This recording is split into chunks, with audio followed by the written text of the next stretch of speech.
Hello, dreamers. What's going on? How are y'all doing tonight? Are you having a beautiful night so far? How have your dreams been? I know it's been a minute since we last talked, so... It's wonderful to see all of you here. Make yourselves comfortable. Let me see those... Whoa, ow! Hi, Azrael. Good evening. How you be tonight? Ow. Right off the bat at the ready. Let me get that in. There we get that shout out. There we go. Hi. Oh, my. I'll say every time I see... I know you've used that emote before, Naya, and every time I see that, I see Vohiyo, and I'm just mashing it up in my head to go Mihoyo. So I'm like, am I a Genshin now? Am I sufficiently a Genshin? Am I Arataki the other numero uno Ito or something? But, hi. Anything fun y'all got going on? I know, it's been a minute since I last had a chance to see you all. Not even waiting for me to get situated. I can't believe you, Aries. Oh my god. Scandalous. Slapping a collar on me right at the start of everything. Well, I guess I can be yours. You're welcome. Just take care of the Durg. I also saw a few of y'all changed your avatars recently, and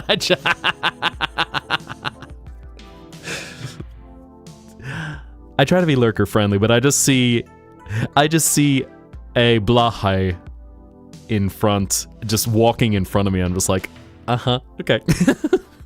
On brand. Throw La Chancla. Why am I getting La Chancla? I mean, you know, we had to reflect on our last dream. Stepping into the world of Deltarune and everything that we learned in the dark world of the Flower King. I'm still not entirely sure what my feelings are about Deltarune. Because holy heck, did we have a lot to take in those chapters. So, wow. Whoa. Throws Chancla anyway. Oh my god. Do you have... I was gonna say... Let your aim be true with La Chancla as it flies through the sky, always determined to hit its target. You know, there is no defense system in this world that can protect against La Chancla. Once it has been thrown, its target will suffer. It will track like a heat-seeking missile. Whatever the angle, you could slalom your way around buildings, the thing will still manage to find its way and just go... But still hating Flowery, so you still are not changed on the opinions of that Twinkie flower, is that so? Since, you know, I think it's now the point where we can talk a little bit about Deltarune, so I'm curious to get some of y'all's opinions, what you were feeling from our adventure in the Flower King Dark World. Or do you just want to turn into merchandise like this? But the homing... I know.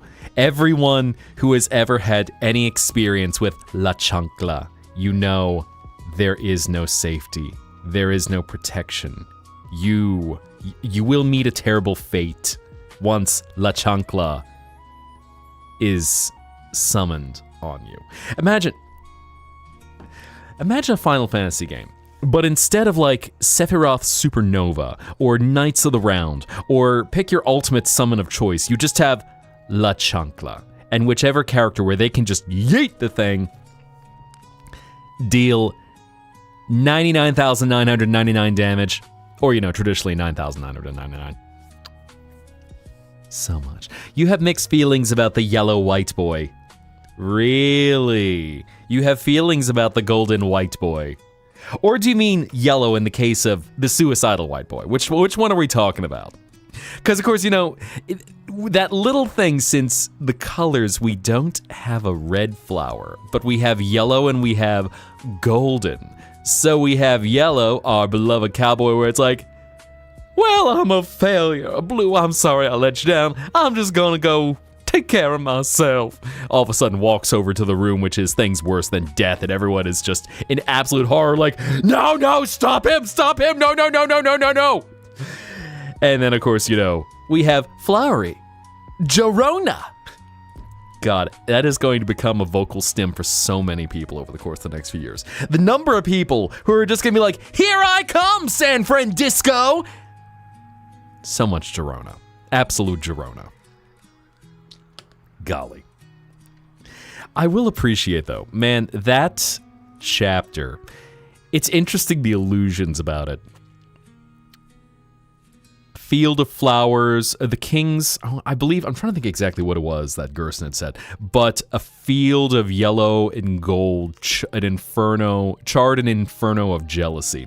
And one of the things is how pretty much every character in the entire story in this chapter is just jealous of each other. So, of course, you got Ralsei, who's pissed off at Flowery. You have Chris debatably kind of wondering where things are falling with Susie now that Susie's kind of really starting to feel the emotional click with Noelle. Kya, haven't been watching streams because you've been busy with other things. Well, welcome back. The almighty, powerful, mythical, painful, terrific, tyrannical, one-shot Chancla trademark. Seriously, just imagine you could have an entire defense system that's entirely constructed with Chanclas. Just launch the Chancla, and there will never be war again. That is your mutually assured destruction, is you just have Chanclas to keep everything safe. Did I hear? I did. And thank you, Berber. I appreciate the bits. Muchas arigato. Thank you very much for that. Few little biddies in there. Few little biddies for some tig old biddies. But yes, hopefully she has a good experience with it, because the one thing...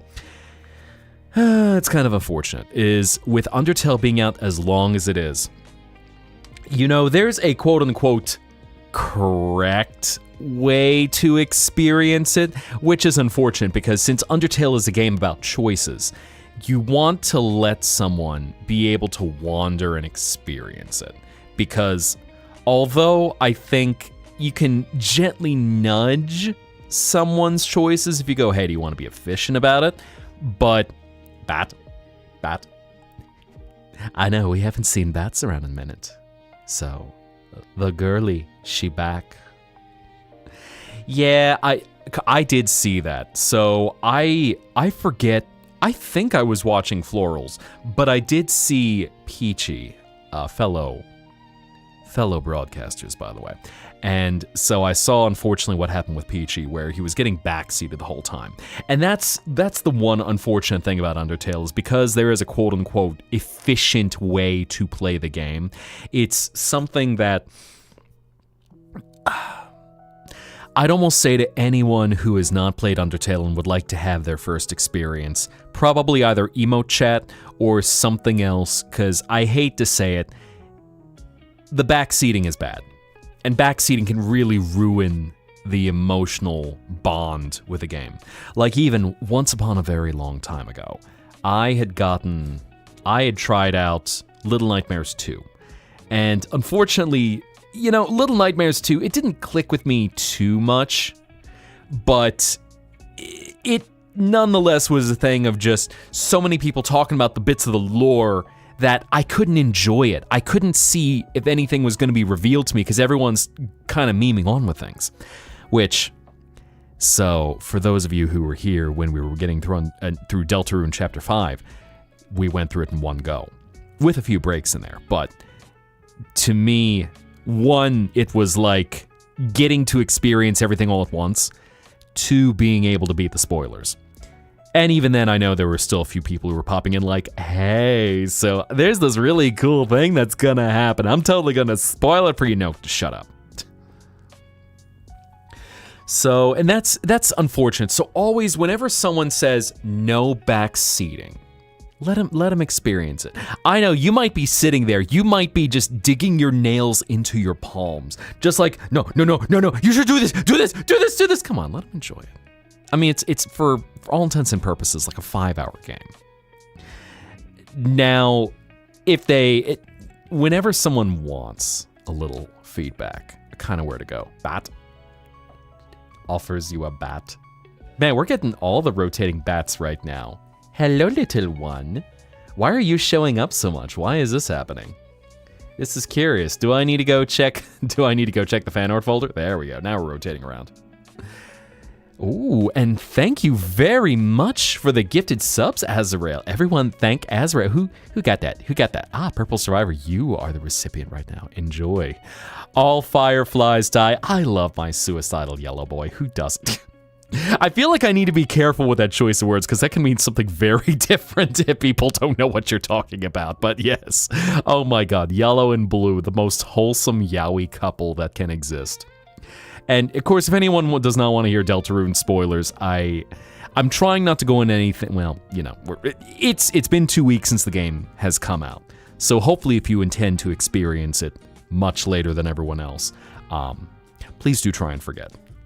But yellow and blue, I love seeing this wholesome yaoi pairing, and also, people have joked. You get Toby Fox, who has not only managed to write fluent teenage lesbian, in the case of Noelle and Susie, but also has managed to create blue and yellow, where they were just such a wholesome pairing. And, I mean, blue is an absolute baddie. And seeing blue's energy, even thinking in my head, I have an idea of who I would, if I were doing a fan cast, I think I know the exact person I would go to voice Blue, because he's so grounded, and this is someone who, he's just got such this soft, strong elegance. And then he'll give you that stink eye, which is just like, bitch. Wait, the titty's called Ships Ahoy? Who's driving the ship? I don't know, maybe we got a friend inside me. Oh, hi, Lorelei, how you be? What's going on? Whoa! Azrael making it rain for a whole bunch of... Thank you, Azrael. Oh my god. Y'all thank Azrael. I gave you a shout out. Dreamer. But thank you very much, and thank you for the follow, Kiba. Now, trying to keep up with everything, make sure I didn't miss, because I saw... yes. And before we get too much farther into things, because I know a few of y'all are joining late in the night, Holy Platinum, may you have a beautiful night. May you have sweet dreams. And as you drift away into the peaceful abyss of your mind, may you be at ease. May you see the most wonderful visions fill your sights. And as you wander, exploring as you do, may you see the light to guide you back to the waking world when you're ready to return. And may you be able to hold a bit of that light for whatever comes next. So, until you return to this world, good night.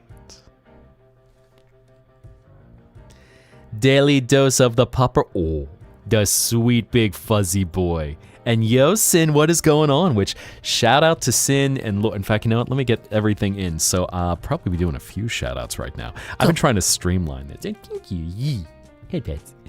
But if anyone has not been following Sin, how we, alongside Lure and Jay and Nika and a whole bunch of other people who I think we have a few more in here, maybe someone else in here, just finished up the main campaign of our friend Nuzlocke. We have beat Black and White 2. We are victorious. We are number 1. And now we have Cynthia to face. Boom! Which I will say was actually a lot of fun. That's the first time I'd ever done something like that. That was that scale of an adventure. And I gotta say, I really imprinted with Cobalion. It had been a hot minute since I last played a Pokemon game by myself. And so all of a sudden, just going through, and for anyone who had been following the friend log, I had this habit of getting all of these just zero defense characters where one hit and then, oof, you know, I'm going down like a noob in Roblox. And then finally, as everything works out, here you get Cobalion. This Sword of Justice stag Pokemon who is an absolute badass and also kind of has a little bit of an issue adjusting to being around humans due to betrayal issues and things like that. God, totally not typecast or anything like that. But I'm sorry, wind is loud. Yes, that way, just what an adventure. What an adventure. Hello, Nova. How you be tonight? Welcome, welcome. 2 months more, guess the old world ship gonna be your parents. Oh my, oh my. You know you will see this. Honestly, tired enough to sleep right now. Too bored to click off stream. Might get clowned if you sleep. Do not worry. The amount of times I got caught was so funny. Oh my god, yes. Going for... Hi, Jay, by the way. Let me see if I have a chance to get another shout out. So let's see, get Lorelei in here. But there we go. And get Jay next. Probably about 2 or 3 minutes.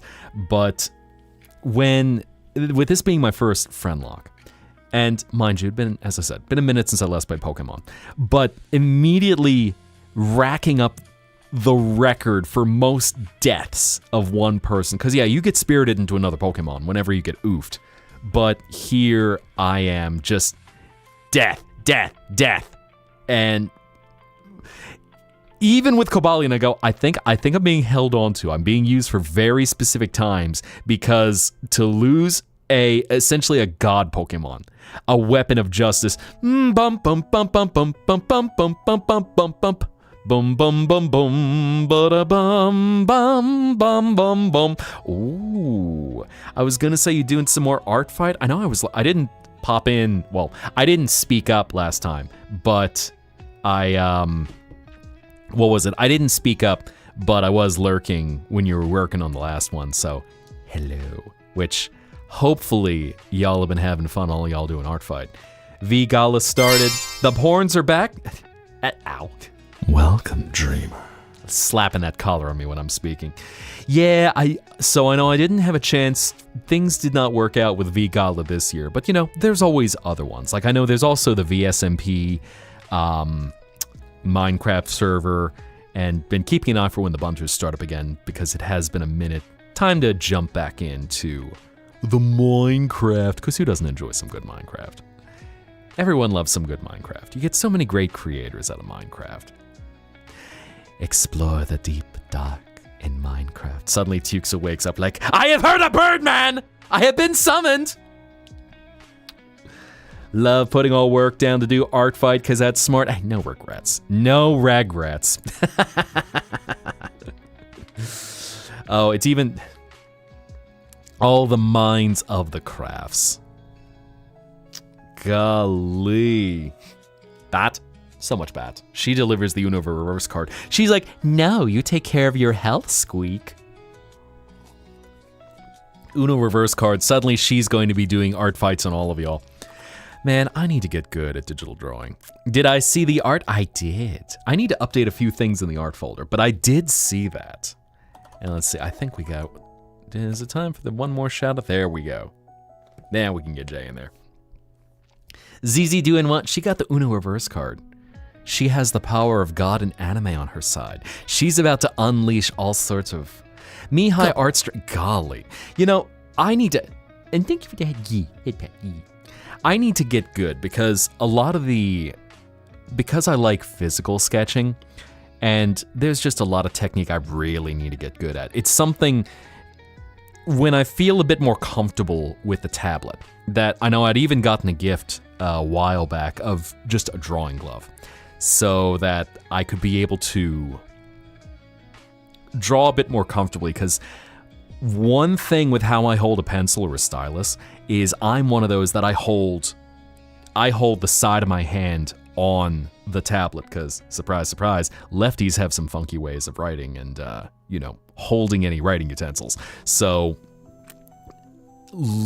trying to get used to that so I can actually scoot my hand around, because otherwise it ends up being a little bit jerky.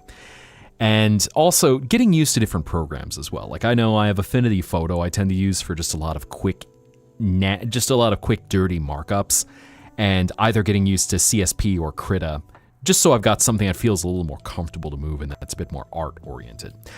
So, once upon a lifetime ago, when I was a little whelp and I had things in my life where I needed to have notebooks, I had lefty notebooks where they were flipped. They were bound like Japanese books, which now, the way that Japanese writing works, it's all top to bottom and then right to left. And now in this case would still write, left to right as most Western languages do. But it had the spiral binding on the right side so that I would not be resting the side of my hand on the spiral binding every time I tried to write, which, it kind of hurts after a while. It's not a lot of fun. Oh, hi, Sister Anemone. How are you doing? Did you wrap up stream recently? I saw you were doing a horror stream right before we started, so hi. Golly, I'm flattered to see y'all in tonight. Which, if anyone wants to go check out some good horror content. In fact, I also believe you had a merch drop not too long ago, so we got Sister, and go check out what she does. Just really fun, dark vibe for everything. Pen tablet instead of a screen tablet, fine. Taping a piece of paper tablet, noted. So I will give that a try. Now, in my case, I do have a screen tablet. So I think it could still shine through. I'm going to try that, though, because that's interesting. Not going to shout at a fellow world try. I was going to say, I was trying to think when you would last stream, Nova, because I think our hours don't match up quite as much. Well, let me see. Minute and a half. There we go. Just finished The Mortuary Assistant. I did see the title.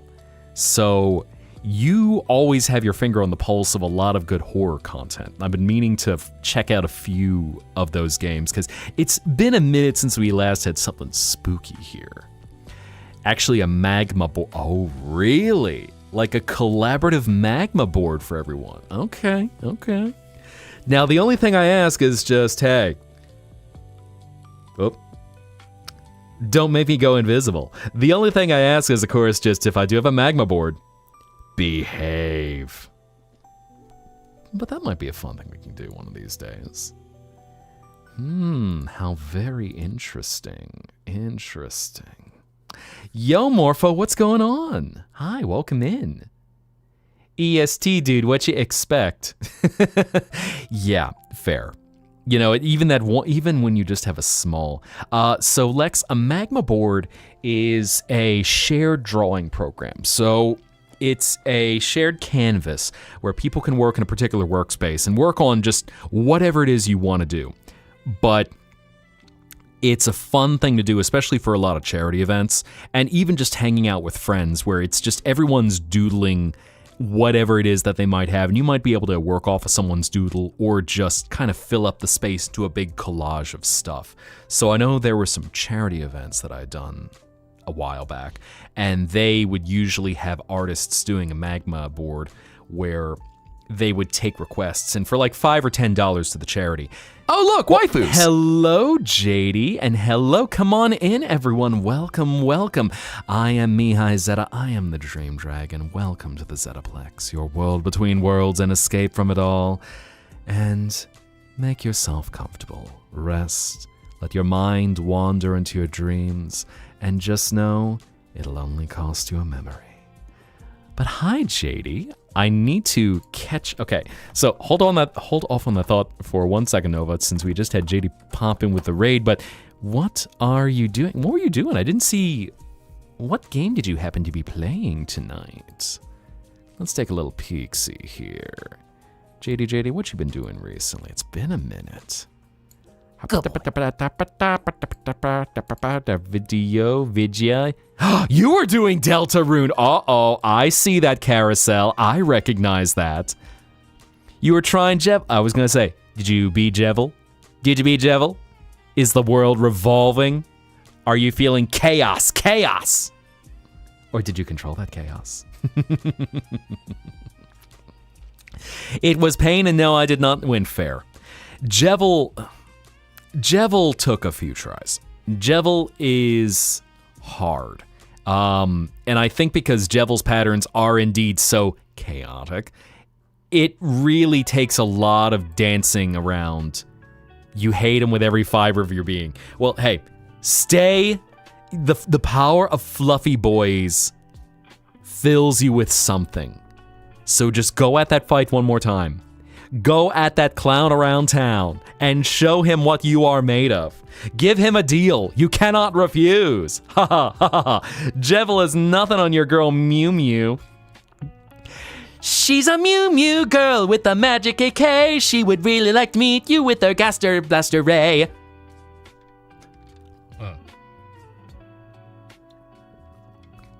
What an icon.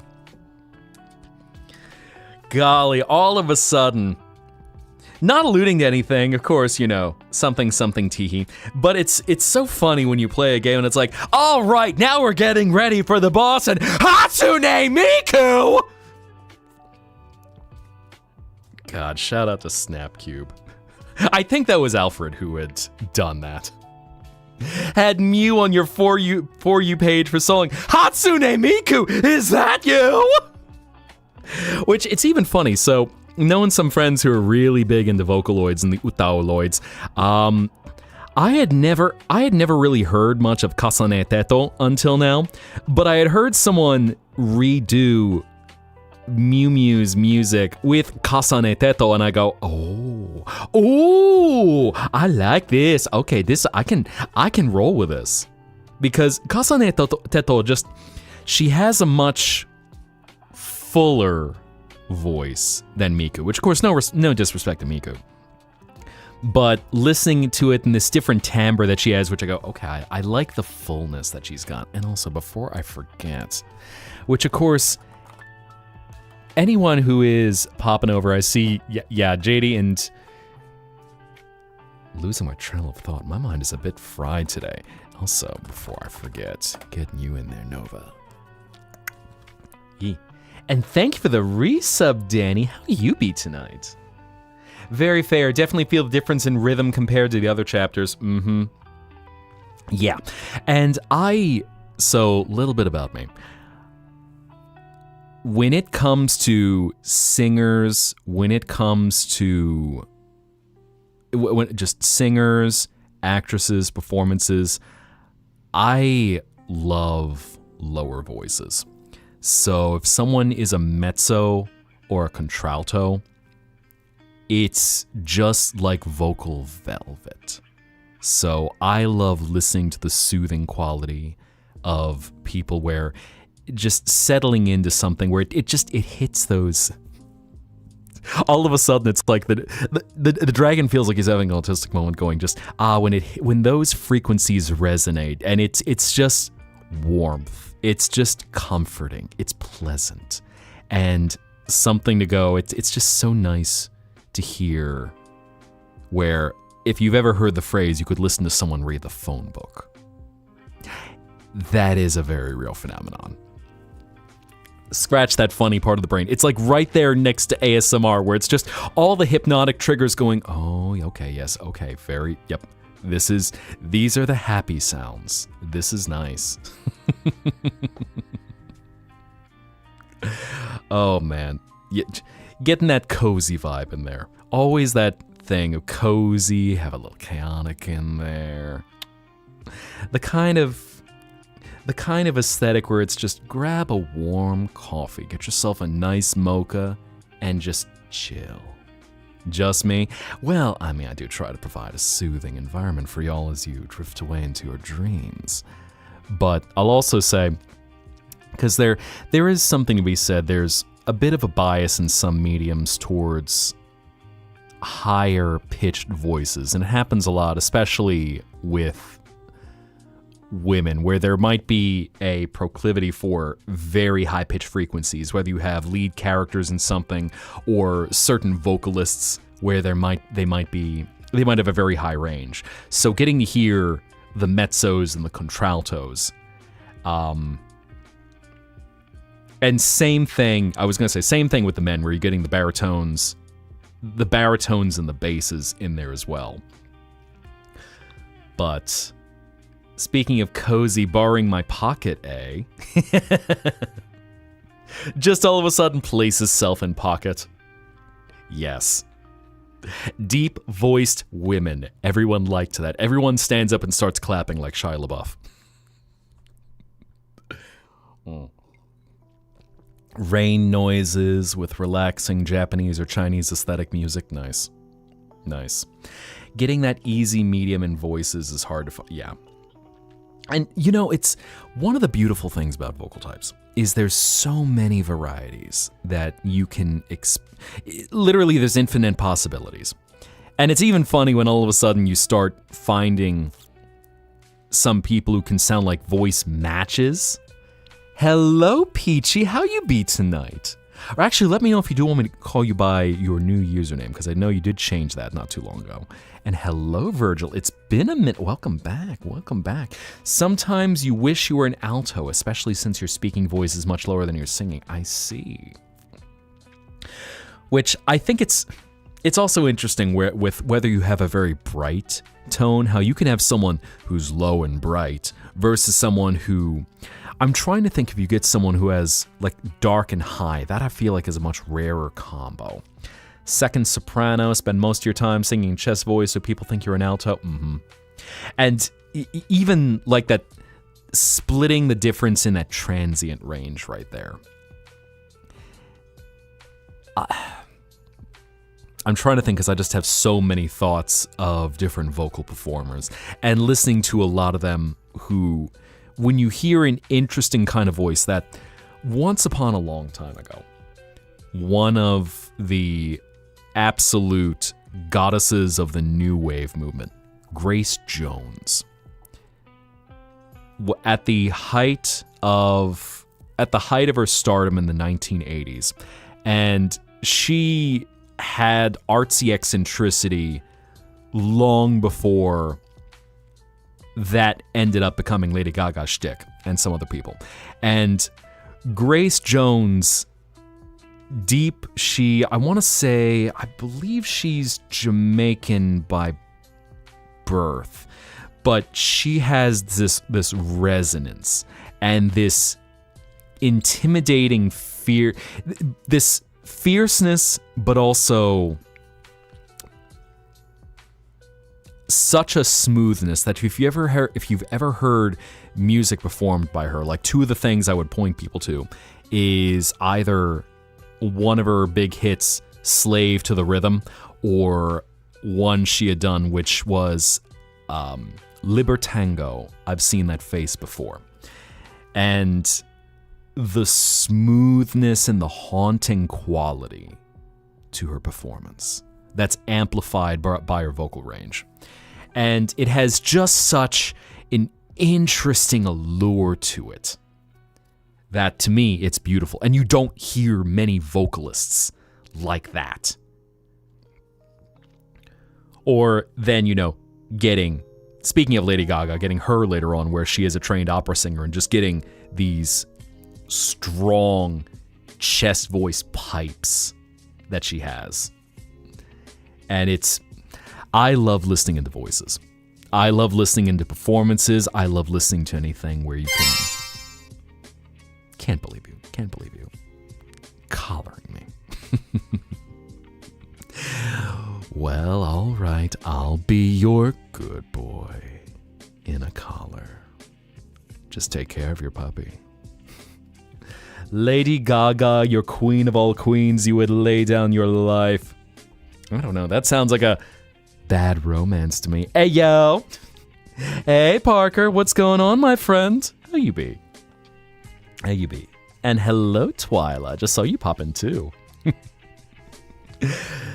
Oh, man. I'm trying to think. What would I... Now, here's an interesting question. Bringing up Gaga to all of the little monsters out there. Mother Monster and all of the monsters and monster lovers. What is the pinnacle of Lady Gaga? Do you feel like you could point to the one iconic song that you look at and say, this is Gaga? Is there a Gaga song that makes you go Gaga? I feel like that's such a challenging question with any artist, especially when they have style pivots over the course of their life. Applause! Interesting choice! Poker face? Man's been calling... Yeah, seriously, Aries. Everyone, y'all get your jollies calling me. God. Imagine if I ever gave you a leash to play with. Y'all would not be responsible. Telephone! And you have something for me, eh? Well, what's that, Virgil? What you got? Oh, hello, out. Thank you very much.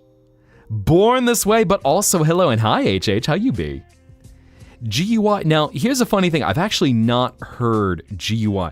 Give me a second. Let me adjust my tits a little bit. They're acting up just a skosh. Give me a moment. Fix my tits. Gotta fix my titties. Good boy. There we go. That should fix the boys. All of a sudden, just launching everything past me. Your bad romance? No voice can be more hello than I want for crit. Whoa! And thank you, Azrael. Oh, yeah. I see what you got, Blue. Lex Blue. Yep. Give me a second. Wow! Ow! Okay, I was gonna say, I'm trying to get the... As I accidentally typed Virgin instead of Virgil, some like, wait a tick, that's not right. Hi, Virgil, thank you very much. Ow. Lot of art pop. You know, so I had mixed feelings on art pop, that I feel like if there was an album, usually Fame Monster or Born This Way were the two that I loved the most. And then, of course, you know, you get Abracadabra and Love Drug, which pop out on the newest album and just go, okay, this is a return to form. This is what I've been itching to get a taste of. Just Dance, yep, going back to the originals. And what's also funny is Once Upon a Lifetime Ago in the Waking World, how there were some people who are clutching their pearls like, oh my God, can you believe? Look at this. I should talk like them. All right, and we have these pinheads out here who are loving Lady Gaga. I don't understand why she's so sexualized and all these things. All right, Fox News alert. Why is Lady Gaga just out there being what word am I allowed to say on TV? Of course, you know, said by television host who would later end up having some negative news come out for him for his inappropriate treatment of women, let's say. Funny how that seems to work out like that. Play family friendly and then all of a sudden, you know, find out the demons of someone who's not very good to other people. Bad romance, Born This Way, and Abracadabra. You just hear that sound starting up in the house of Gaga. Oh,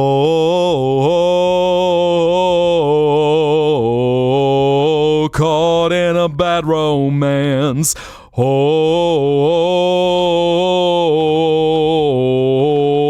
caught in a bad romance. And JD, may you have a good night. May you have sweet dreams. And as you drift away into the pleasant abyss of your mind, may you be at ease. And may you be able to see the most wonderful dreamscapes unfold before you. Explore, wander.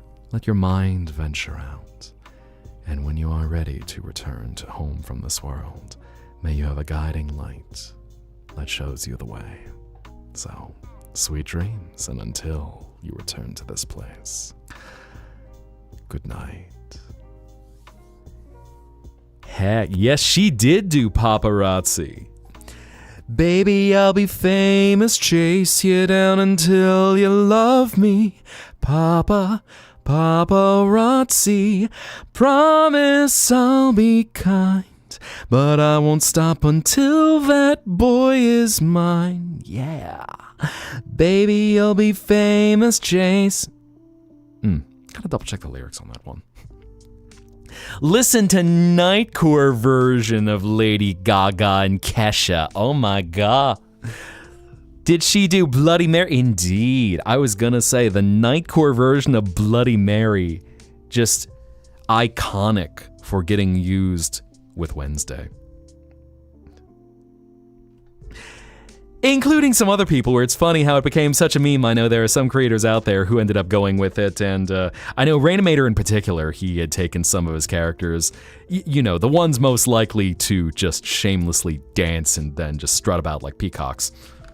Nightcore is childhood, mainly middle school, and of course, it's Nightcore, and whenever you see the cover art, it has a picture of an anime girl on it. Nightcore is peak. And Kesha, okay, fair enough. Man, we're having a throwback to circa 2010 tonight. Nightcore rock cover of K-pop Demon Hunters. Oh, okay. I'd be curious which song, but I can definitely feel that. Now, it's kind of interesting because a lot of K-pop always tends to include a breakdown in there somewhere. And all of Huntrix's music kind of has that thing where I wonder... I have mixed feelings on the way a lot of songs do breakdowns because I feel it kills the pace. But I can definitely hear some songs like This Is What It Sounds Like. Oh, just getting shivers. I'm just feeling my scales right now. Just like, whew. Die With a Smile got very popular back in 2024. Low-key do like, but get where people cause groan, you overusing the edits. Yeah, and that is that hard challenge of it. It's popular, but also there's a point where you've heard something too many times that it can kill the love for it, which is unfortunate. But, that's just, it happens with anything. Like even one of my dark secrets is I am not a fan of Star Wars. I appreciate some of the bits and pieces I've enjoyed, but it's one of those series that unfortunately it was really spoiled for me because the fandom it sucked the fun out of it. It was like how you can kill someone's experience playing Undertale by backseating too much. And where you go, you can't experience this story and adventure because all I can feel is just the fandom that is so overpowering.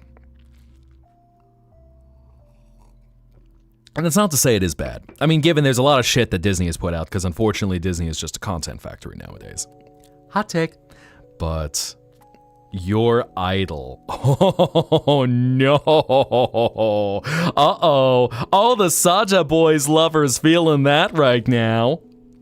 All the Saja Boys lovers just hearing your idol too much, like, no, we will protect our boys. We will stand. We will go to the internet. We will mobilize and take out anyone who ever says that our boyos are anything but perfect.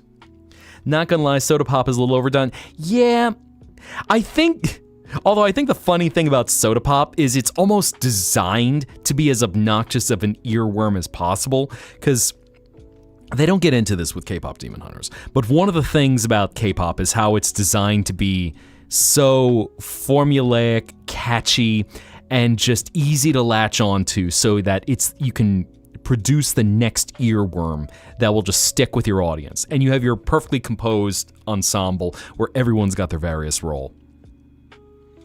And the Saja Boys, I mean, they're like a satire, especially dropping in to spoil Huntrix, where you see them just show up out of nowhere. They're all perfect. They're all these perfect roles that have been, beep,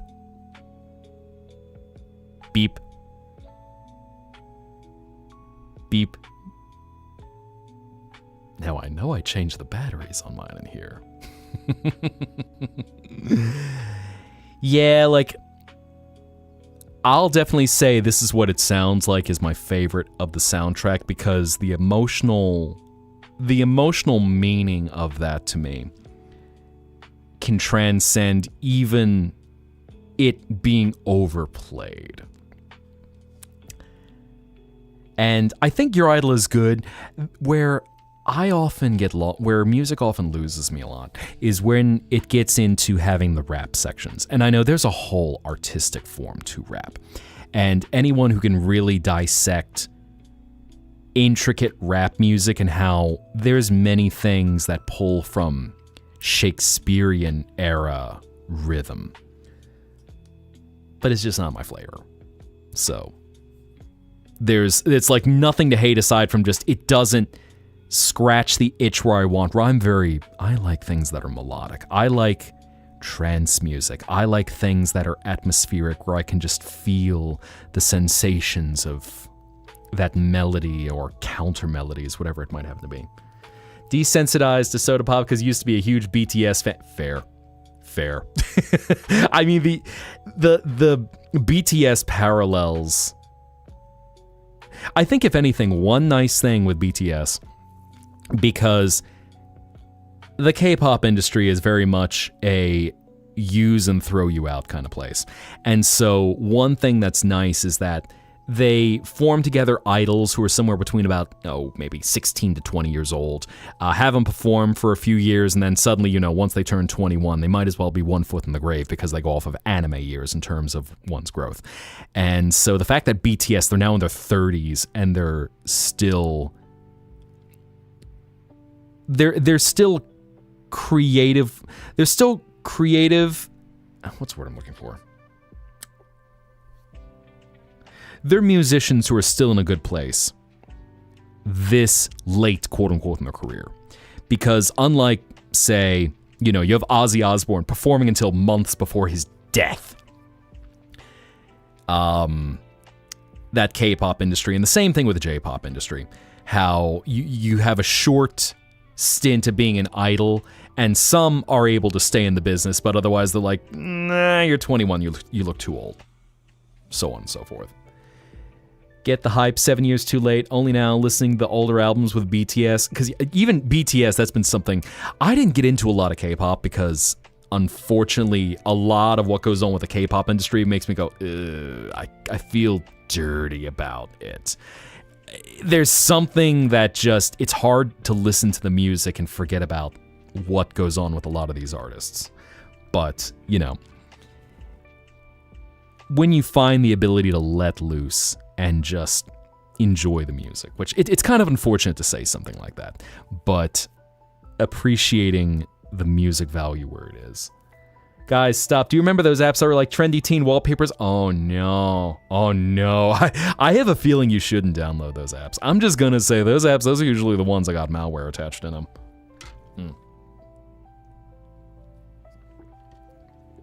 K-pop because you're your friend, eh? I see. And hello, Silly Goblin. I know, I was going to say, I saw you pop in when it's been a minute. Been doing some modded Minecraft, because I know I saw you, I think you've been hanging out, I think I saw you hanging out in lore streams a bit. Because I know I've seen you around, but welcome back. Modded Minecraft and looking at the modding scene for Hytale, because I know I've done little bits and pieces of Hytale. Just been kind of nice to vibe and step into that world. Baby metal than anything to do with K-pop or J-pop. Thank you. I was trying to think who it was, so it is Peachy's streams you've been hanging out in a lot. Cool. Which, just about everyone, good friends of the stream. So go follow everyone, because everyone's got their own flavor, everyone's got their own flair, and whether you're going for cozy, whether you're going for chaotic, gameplay, art, it's so nice just to see that creative energy. Because in my little domain here, of course, helping to guide you all through your dreams, what I want to see is that little light of desire, that you wish to explore something, to venture into your mind as deep as you can go and be able to find what it is that inspires you. Because the beauty of dreams is finding those emotions that you can take that feeling into wherever you are, whatever it is you're doing, and have it power you to help light up the darkness and stress and frustrations. Find something that drives you in life to go, what is my purpose? What is my ikigai even? Still love the music. I'm cringe, but I'm free. Yes. So my cringe would be either EDM or J-Rock. Specifically, Visual K J-Rock. And for anyone who's not familiar, because Visual K's fallen out of fashion, at least from what I've seen recently, but Visual K is a very over-the-top, stylistic kind of Japanese rock where everyone is done up in elaborate costumes, often inspired by some fantasy, like Francophile inspiration or really elaborate Japanese kabuki kind of aesthetic. Crazy makeup, and usually a lot of goth as well. So there's often a very strong gothic spin, like romantic gothic to it. and incorporating different instrumentation. So it's not traditional. It's not necessarily electric guitar, bass, vocalist, drums. You might be bringing in violins. You might be bringing in classic piano. You might be bringing in organs. It's a lot of fun listening to J-Rock. And so classic groups, Ozzy fan, check out the clips from Brutal Legend that have Ozzy, and it voices his own self. Ozzy is the guardian of metal. Sharon! Ozzy! Don't worry, darling. You're the god of rock. You can voice in the video game. It's not the problem of the bloody video game, Sharon. It's the problem of trying to figure out. I can't control my power. Oh yeah. No, I mean like a cathedral organ. Yeah, no one's like squashing organs. Can have a little bit of funky energy. Organ like the biology, the musical one. Just imagine that. All of a sudden, someone makes a harpsichord, as y'all say. I can't believe you, Chan. Someone makes a harpsichord, but it's like squishing organs. So, you're playing Baroque era music and just hear...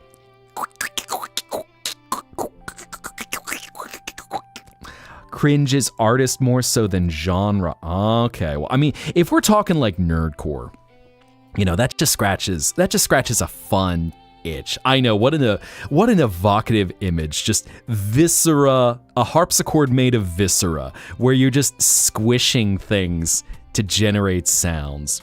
Probably a little bit too graphic. Meat. So much meat. Delicious.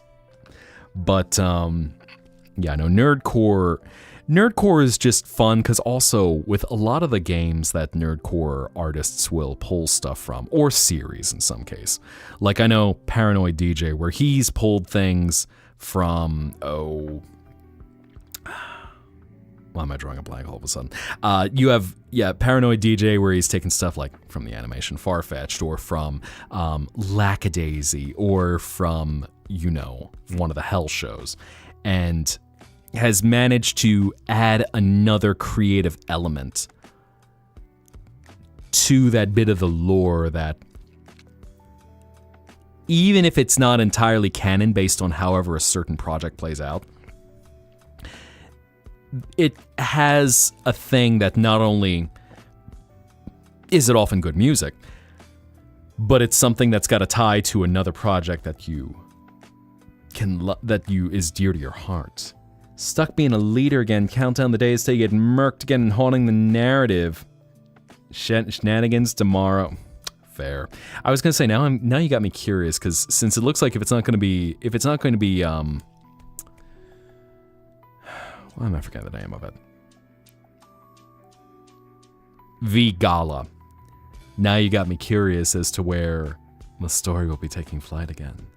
But Nova, may you have a beautiful night, may you have sweet dreams, and as you drift away into the abyss of your mind, may it be filled with the most wonderful visions for you to explore. Wander, be free, and when you are ready to return to the waking world, may there be a guiding light that can take you back and inspire you for what you need for the next day. Until you return to this place, good night. Paradise and Purgatory. Okay, that's right. I think you just mentioned that. I'm a little squirrel-brained. All of a sudden, it's been a while since I'd seen all of y'all. I'd been taking care of some other business and just going, all right, now focus, locked in. I am Zubul, TADC. Hello on the other side of things. Welcome, Zubul. Are you ready for our fun-filled adventure? Everyone fears things. Don't trust this demon to take care of you. Well, just, be good. If you're going to have a giant oversized dragon kneeling before you, make sure to give him head pats and take care of him and give him a treat every now and then. Can you have uppies? Do I have up? Wait, did I? Oh. Yeah. Now you can claim uppies. Hello, Max. Max coming in here. I am here. Hour in, I should hydrate. I probably will, actually. I've been sneaking in some hydrates, so do not worry. I've been hydrating. Let's see. Who did get that? Okay, Blue Rose. Where are you, Blue Rose? Blue Rose. Let's see, did you change your avatar? I don't think you did. Where are you, Blue Rose? There's Morpho. Okay, that is Morpho, yep. Blue Rose, where are your wings? Why can't I find you? There you are. You are hidden. That's why. It's because you got the googly eyes. That's what I couldn't recognize. Hi. Hello. Around you go. Rest your weary hands. Shoulder even. Get a little bit of the parrot treatment. You are like normal NPC. As we go out in the 7 seas and go, Chips ahoy, lads! Yeet. I can't believe that the internet has... The internet is certainly something. Peak. Good boy. Rest well, Nova. Be well. And Kana, you got the next one. Let's see, where are you, Kana? Kana. Kana, chameleon. You come and go. You come and go. Da da da da da da da da da. Red, gold, and green. Where are you? I should see you. Kana. Does the last piece of tiramisu, please? Yes. Me gusta. Tongue lolling like a literal puppy dog. Just watching. Let's see, where are you? Kana. There you are. You got a little bongo cat on your head. Oh yes, I know Karma Chameleon. I'm a big fan of a lot of the new wave stuff from the 80s. So when you're getting into Culture Club, or as I mentioned, Grace Jones, Eurythmics, artists of that style, that post-punk era where everyone was leaning into kind of this either it was this light romantic flair, and what's interesting is new wave ended up inspiring a lot of J-rock, as you'd get a lot of androgynous individuals, heavy makeup, very dramatic styling, a lot of different feelings about love, certain instrumentation. I love stuff like that. So I am very familiar with that era of music.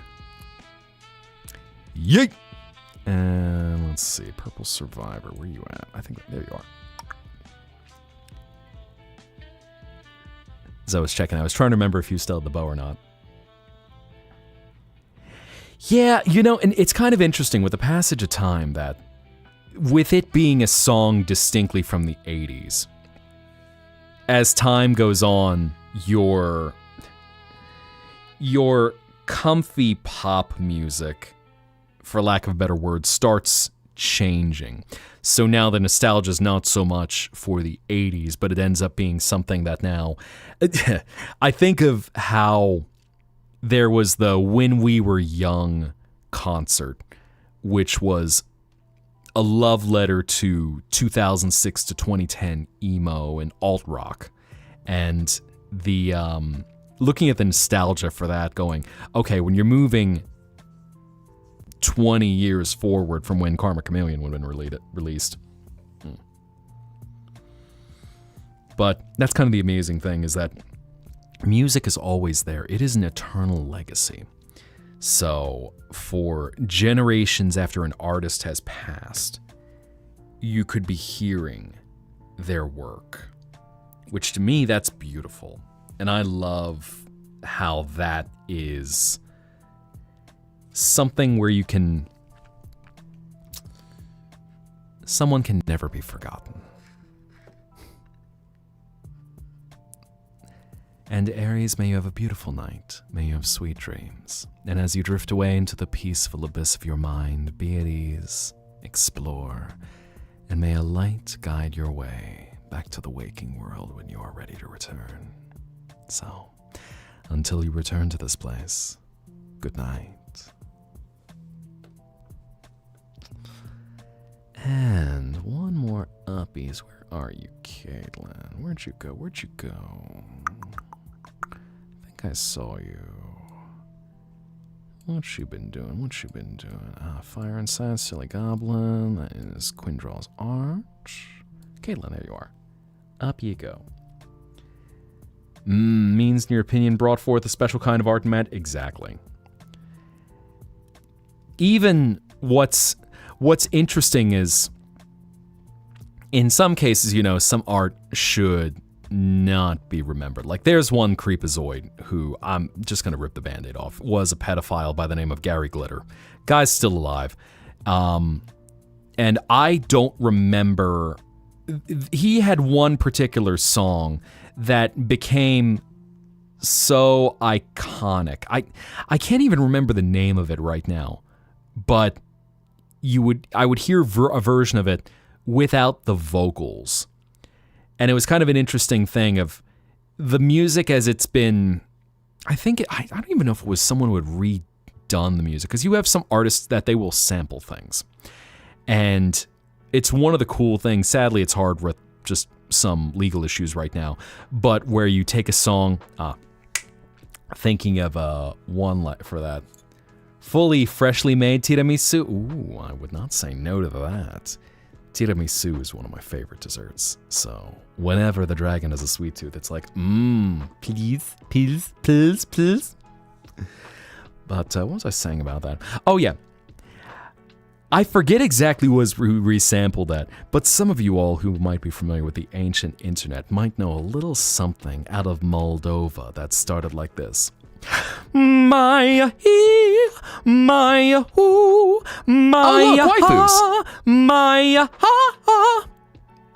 As I was not supporting myself but hello everyone, hi Gio, what's going on? Welcome in Raiders, I am Mihai Zetta, I am the Dream Dragon. I was about to go into Dragostea Dinte. Vrei să pleci, dar numai ei, numai ei, chipul tău și dragostea din te, mi-amintesc de ochii tăi. But anyway, welcome in Gio and welcome in Raiders. How are you all doing tonight? Make yourself comfortable. I am Mihai Zetta, I am the Dream Dragon, and tonight we are just vibing for a little bit, so make yourself comfy, chillax, be well. This is your world to escape into your dreams. You are Frog. Indeed you are. Welcome, Mr. Frog. And for anyone who is joining us, just know it'll only cost you a memory. But how are you doing, Gio? I was going to say, were you doing art? Let me double check. For anyone who is not familiar with Gio's work, finishing up, just doing a little chill stuff right now. Okay, you were doing art. Looks like that's some art fight I see. Nice. Probably, I'm guessing that is art fight. But for anyone who's not following Gio actually has a really adorable chibi model that they had just done for Jay not too long ago. And I really like the style of that. I'm going, stopping myself from Gio. Oh, was Gio doing a thing with? So Gio did that emote for you, Blue Rose. Nice. A Portuguese version of the Numa Numa song, yo. And then I forget exactly who it was, but then so there was a modern R&B artist who had done it, who had redone it into something totally different using the melody. Hello, Magnus Moth. What's going on? How are you doing? Feel free to rest. Enjoy yourself. Where was I going right now? I am getting, uppies. Lex, you got uppies. Yes, there we go. Around you go. Up, down, and all around. But yes. And of course, to everyone coming in with Gio, rest, relax, make sure to hydrate. In case you need to take an aesthetic pee-pee break, make sure to do that. Take care of yourself. Do not be self-destructive. That's my job. It's my job to do all of the work so that all of you can relax. Yeet. An angel. Let's see. Where are you? I thought I saw you in here a moment ago. Where you be? Where is your... There you are. No self-destruct. I know. All of a sudden, Sin's like, no self-destruct. No self-destruct. You are not allowed to self-destruct in this friend lock. No self-destruct. No, none of that. If I start hearing the proceed jingle from the weird route, if you do anything, we are contacting professionals.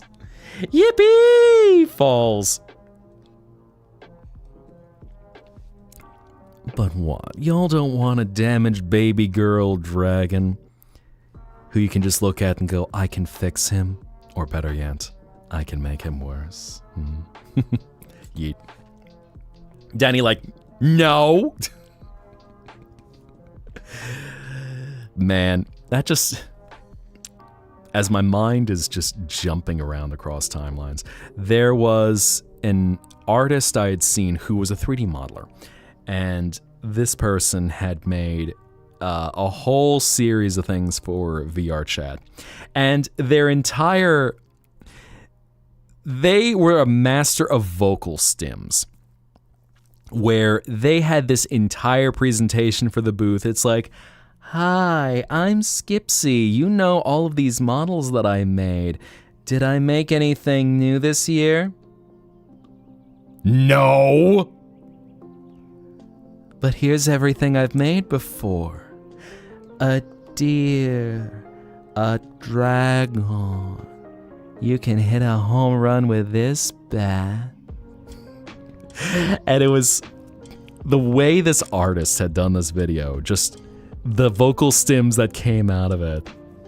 Or it's just a deer, a dragon, a dog. Everyone's stimming.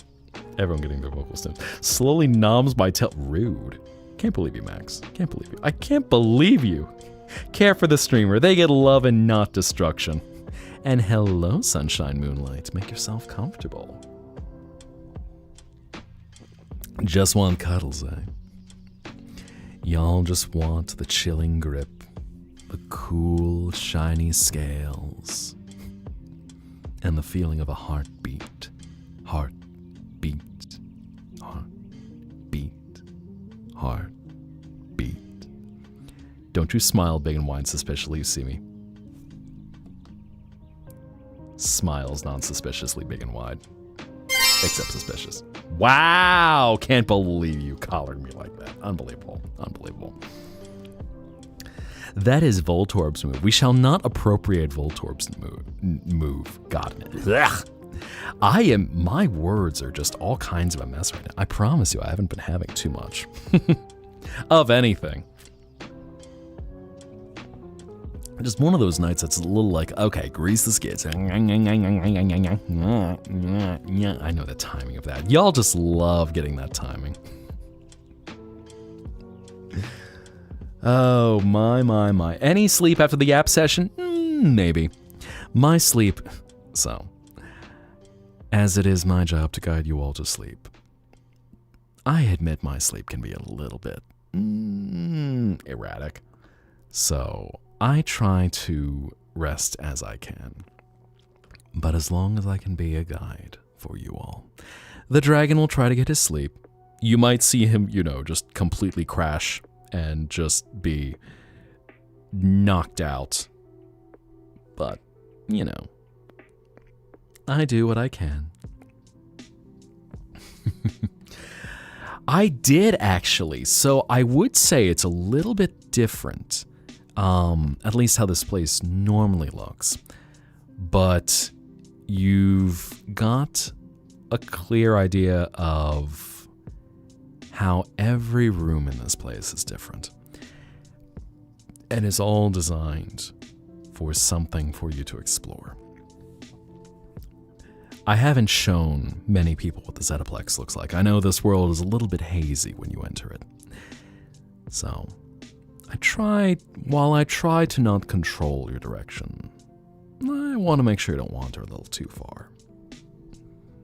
So, do we get a roller rink? Oh, we can absolutely get a roller rink. We can totally get a Vaporwave roller rink.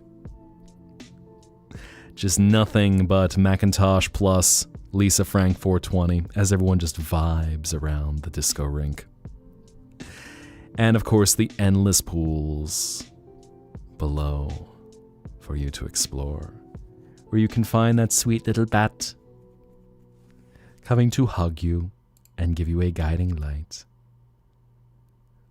Ooh, I see some more fan art dropping too in the Discord.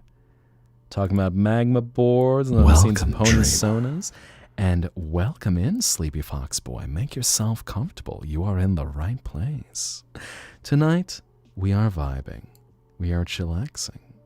We're just talking, having fun. Everyone's slapping a collar on me. The usual stuff that happens around here. But take a deep breath and rest your soul. This is a place to chill. The Soul Gems. I need to go back and look because I think I missed that. Speaking of art, I know, seeing all the art, seeing hair braiding, seeing booba, seeing wholesome love, seeing wardrobe malfunctions, seeing almost what looks like, gambling, seeing some art fight stuff. One of the things I love seeing, of course, shameless plug for the Discord, but just seeing everything that you all have to drop. And also just the collapsed sleep puddle of just everyone zonked out. But of course, make art. I know we're right at the middle of the month for any of y'all who are doing art fight and things like that. So create, go make something. And remember, every bit of art is a push against those who abuse AI slop. So keep creating. Keep that spark alive. And if anyone ever tries to be weaselly about pushing AI slop, tell them to go fuck themselves. Disrespectfully, even. Heckin' puddled the last day in a few. I haven't made any temporary channels. I'd almost even be curious, because I know I see some of y'all what you drop in some friends' Discords. I'd almost be curious about maybe like, I do encourage, please share your artwork, as long as something doesn't have anything NSFW. If anything, because, Discord moderation is all sorts of trouble. To please share it. Because I like to see. Because I thought about making a separate channel, but I go, yeah, I think it's fun just to have it in the normal channel. Art fight's right up there alongside other art.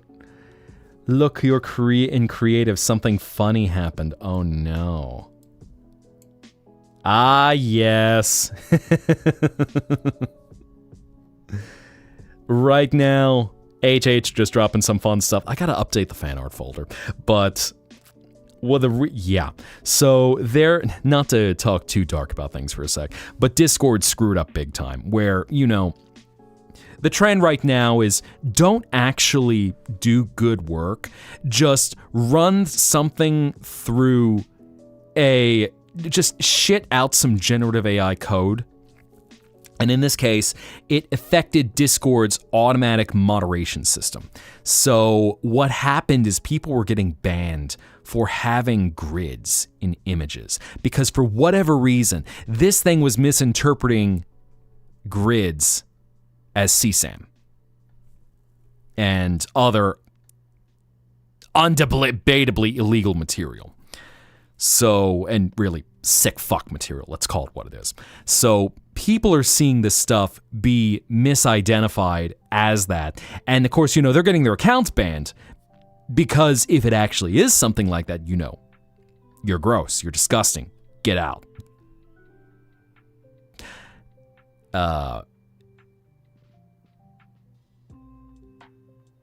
No, I won't say that. Wholesome. But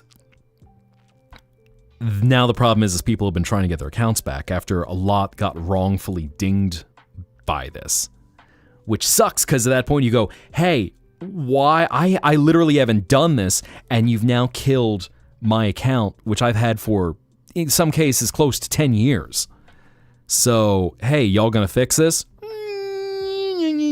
We taking care of it. Ponytown, eh? Oh my, that is colorful. Okay, I can dig it. It's so interesting, the impact that MLP has had on... That's one of those series that has such a lasting impact. It's like My Little Pony, Sonic, and I feel like there's something else that should come to mind of... Let's throw in Undertale Deltarune. Series that have such... They have such passionate fan bases, and the work that has come out of those creative spheres, those creative fandoms, boom! It's mind-blowing seeing what people have come up with. Many cases, individuals in one of those fandoms going on to create something new. Like a lot of it, there's a few individuals who have been working on Undertale and Deltarune that they were making Sonic fan games 20 to 25 years ago. So, like one of the artists, Chess, she was part of the Sonic fan game community once upon a very, very long time ago. And here she is now as an artist working with Toby Fox, or Everdread, who came from Something Awful and went on to be the designer of Omega Flowey, or Photoshop Flowey, I should say. Steven Universe, it's interesting. I'm not sure, like I've seen a few people where I think they've distinctly they have a distinct style of Steven Universe. I don't know if it's quite hit the same thing with those other fandoms. And I say this as someone who... Steven Universe is one of the most dear series to my heart. And I genuinely love everything about Steven Universe.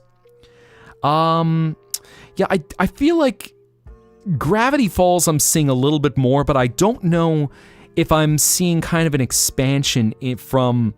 Like with Sonic, how you have Sonic OCs. And MLP, where you have MLP OCs. I don't think that's really been done there's a little degree that it's been done with Steven Universe. I don't feel like I have seen that enough with Gravity Falls.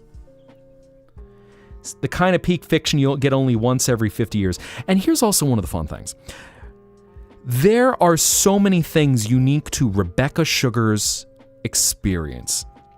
From when she was a young girl growing up in the Delmarva region, in just a small nowhere beach town along the Atlantic Ocean, that you have 3 months of the year where the town is hopping and then otherwise it's just sleepy beach town. So many of these experiences that she's pulled from in her life, and even some of the stylistic choices. Like one thing is she is an absolute weeb for Leiji Matsumoto's work. And Leiji Matsumoto, for anyone who's not familiar, is a now passed on Japanese manga artist who was responsible for Galaxy Express 39, was responsible for Captain Harlock, Queen Emeraldas, and his also Interstellar 5555 collaboration with Daft Punk. You will immediately recognize Leiji Matsumoto's style because he has certain shapes that he uses, and he always includes a beautiful woman in each one of his series who has the features that he found beautiful in a French model. So if you've ever heard of Maytel or Emeraldas, or I forget her name, the character in Interstellar 5555, Interstellar 5555. Blah. God, I'm like LARPing as a Daft Punk fan right now. I apologize. But you can immediately recognize, because you'll see little bits of curly hair, slim face, and yes, thank you. FNAF is definitely one, because the number of FNAF OCs that have been created, golly. But like Leiji Matsumoto, it's also interesting because there's a very specific period that with Rebecca Sugar's age, his manga ended up being some of the series that got brought to the US when Rebecca Sugar would have been getting her hands on manga. And things like Galaxy Express 39. So you see it in character designs like Blue Diamond. Blue Diamond is such a distinct... Her design is such a love letter to Leiji Matsumoto, and Lars and the Stars, once we get that, he is a blatant homage to Captain Harlock. And funny enough, battling against Emerald, who is at least a name homage to Queen Emeraldas, a space pirate. So there is so much stuff that she throws in, and it's obscure unless you grew up in a very specific place, but that she's incorporated it all. So it is this really unique story that is so personal. And also, again, small beach town that's along Route 13, somewhere on the Delmarva coast. And even her character writing, that there's such deliberate character choices to go. Every character, these characters will have a point to the story. You might not like them, but there's a reason why they're there and why they are the way that they are. Prince and the Pauper. Interesting. So that's what she reminds you of. He's a huge Daft Punk, I know, fan. Well, as I'm choking trying to remember it, and I've known about this since I was a little whelp. But as I'm getting all tongue-tied right now, just like, I got LARPer. No, I promise I actually know what I'm doing. Oh dear. Where were we? Make sure I didn't miss too much in chat, because I see, should you go watch Steven Universe? I would give you an emphatic yes. Steven Universe, the music, the character design, and thank you, head pets. The way the story is constructed. I think there are very few series that have really been allowed to lock in like Steven Universe did. And everyone in that cast puts on such a wonderful performance. The series also has an interesting thing that, it starts out villain of the week, goofy comedy about a young 13-year-old boy. And, these three alien women. Hello, Smut with Plot. It's been a minute. Welcome back. Hi. As I was going to say, just talking, I don't think I could pivot that into a Steven Universe joke, but all of a sudden everyone just, starts doing some fusion dances. But the pacing that Steven Universe can go from very silly and have some stuff that's everyday life, and then all of a sudden just boom, hits you like a freight train with the emotional impact. I love Steven Universe. I appreciate every aspect of it. Even Future for its controversial... Future is a story that there's a reason why it is the way that it is. So, short answer is, if someone says, should I watch Steven Universe? Yes. The designs, the music, the acting, just chef's kiss. All of it. I love it. I love it all. And even just as a fun look of something that is... It's a story that I feel is very different from what a lot of other creators tell, for the setting and everything like that. And Naya-chan, may you have a good night. May you have sweet dreams. And as you drift away into the peaceful abyss of your mind, be at ease, relax, and may you be able to explore every vision that unfolds before you. So, be well. May you have a guiding light back to the waking world when you are ready to return. And of course, until you return to this world, good night. Tackles emotional and mental things? Yes. Steven Universe is a series that does not shy away from some challenging topics. And it is... I think some of the things... It's interesting. There were some critiques on how Steven Universe handled some topics over the years. But it's one of the ones that I think it is so well structured, if for no other reason. Very big concepts like love, like purpose, loss, and even individuals fighting with their insecurities, finding some sense of balance, a betterment. There are so many character arcs that you're right. I can't think of another series that I think has really tackled it as efficiently and as deliberately to really stick to the message that Steven Universe did, but also not become preachy about it. Like, even the series has poked fun. Like, it has this in-universe series called The Crying Friends, which I think was satire against some people who go, oh, this show is just all about emotional drama and stuff, and everyone's just all sad and whatnot. So they're like poking fun at it. Or Crying Fruits, I think this is what it is. Reminding you that your biggest inspiration when writing your Dang It Ron Paul V30C was Pearl. Oh, interesting. Interesting. And Dee Dee Magno-Hall, the voice actress behind Pearl. She is one of the absolute greatest showstoppers in there, where for every time I hear "It's over, isn't it?" and just get goosebumps.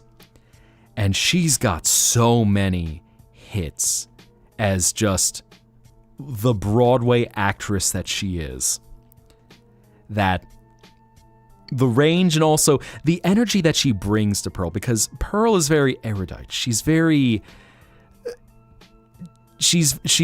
elegant in her moveset, but also fierce.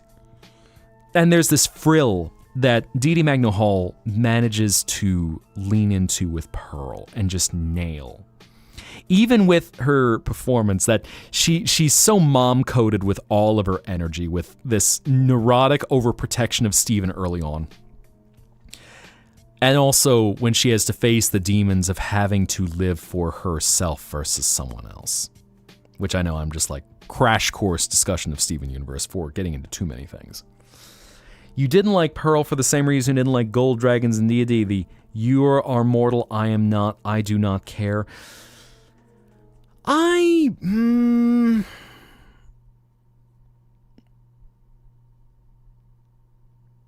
feel like for Pearl early on, that was a big part of her character.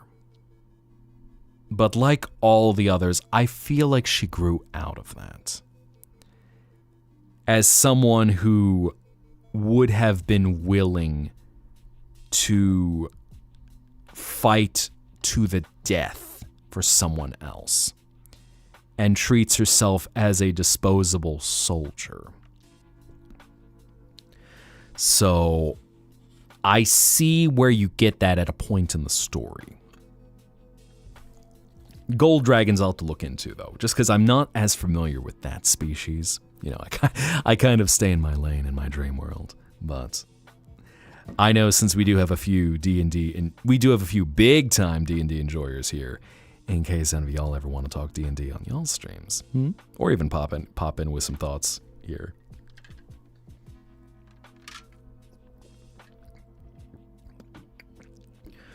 And that's also the interesting thing, is Steven Universe is something with, you see what a character says, and then you see how well it matches up to how they are. Because Pearl as a character, and this isn't a spoiler, Pearl is a very rigid, regimented perfectionist. Everything must be like, everything just must be this way. And this is how it has always been. This is everyone's role. So when you start seeing Pearl not always be like that, well, it's interesting. I can't think of any characters who... There are some characters where the focus is not always on them for the full arc, but there are so many that really have very strong development arcs. Love some Critical Role, eh? All of a sudden we get the D&D enjoyers pop up. It's either bring up some Critical Role or, now we have Evantris that's going to be taken off with Neon Odyssey, or, we could always break out a little Tom Cardy in there. You're a short motherfucker and nobody likes you. So on and so forth. So far behind on C4, let's not talk too much about... I mean, Critical Role's got so much to keep up with. Critical Role, I'm trying to think, how long has Critical Role been going on for at this point? Seeing some stuff for Neon Odyssey. Oh man, that Neon Odyssey... Ash, who I think is resting right now, Ash had just passed on the music video for Neon Odyssey, and I'm not gonna lie, I was crying with that. Because, ooh, the feels that I got out of that song. And I'm already a lover of the Midnight. So when I'm now seeing this music video, these vocals, this main character, how he's trying to hold himself together while he's got this cracking gem that's reflecting his mental state. Just on pause because work. We're talking about Neon Odyssey, talking about D&D, and Neon, you say, like Neon Genesis Evangelion. As far as I know, Neon Odyssey is significantly less depressed. I respect the artistic value of Evangelion. I will never watch Evangelion because I'm going to be real with you. That series is depressing. That series throws so much pain at you, just hit after hit after hit, that I could take a memed form of it, but Evangelion in its original form, you could not stick me with enough ketamine to be stable, emotionally stable enough to appreciate ketamine. Evangelion. Or some other thing that is intended as an antidepressant. It is way, and you know, this is a little bit of a hot take for me. But again, as I said, the art, excellent storytelling. I understand where it is. It is so depressing. And when you don't have the ability to kind of course correct from that I think is unfortunate. It's hard. Because there is, you know, you can still perfect good media. But I think it is nice to have a little bit of that emotional relief in there. Because otherwise it just all hurts. Yeah. And I don't hold it against anyone if you do find that enjoyable, because I understand the artistic value of it. And so if it's something that it scratches that itch for you, great. Awesome. I mean, it's easy to find shit media. Evangelion is not shit media. It's just very hard. Like, even here's the flip side of things. Probably my ultimate version of Fly Me to the Moon is the Evangelion version. With the Bayonetta version as my second. There's some jokes where people say they can judge you based on what your favorite version is of Fly Me to the Moon. And here I'm over here like, so what do I do when I like all three of them? But what were we saying? First ever campaign, these young kids had to move away, just text them saying, Amalea married the bartender and lived happily ever after the end. Mm-hmm. It is smacking a collar on me. I can't believe you, Blue Rose. Can't believe you. Unbelievable. Take good care of your Dirk. But yeah, that's, you know, it's such theater of the mind, and your possibilities are endless. D&D, it opens up a book that is a world for you to experience and take whatever angle you want to approach it. Just dive in, enjoy it. It's amazing. Yelvy and Sneak S, where everyone is hitting me with a collar. It's like the moment I'm distracted, ding! So let's see, what were we talking about? Vox Machina, Evangelion, Steven Universe. Oh my god, are some of y'all actually forgetting to watch for the countdown? Scandalous. Can't believe y'all. Just want some cuddles, eh? Well, I'm happy to provide. Not necessarily the warmth, but at least the weight and pressure for one to feel secure. Unless someone does want something. I know my breath is quite cold. But, you know, cool breath on a summer day, nothing wrong with that. Just the chill of a wind.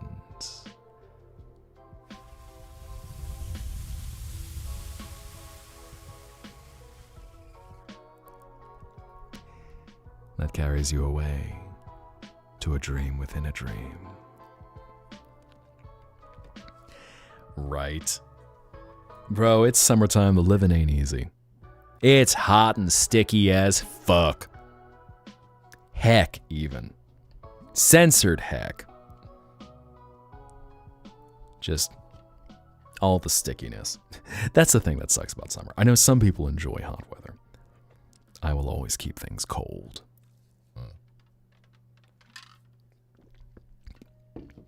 The little bits of ice that just hit you on your face.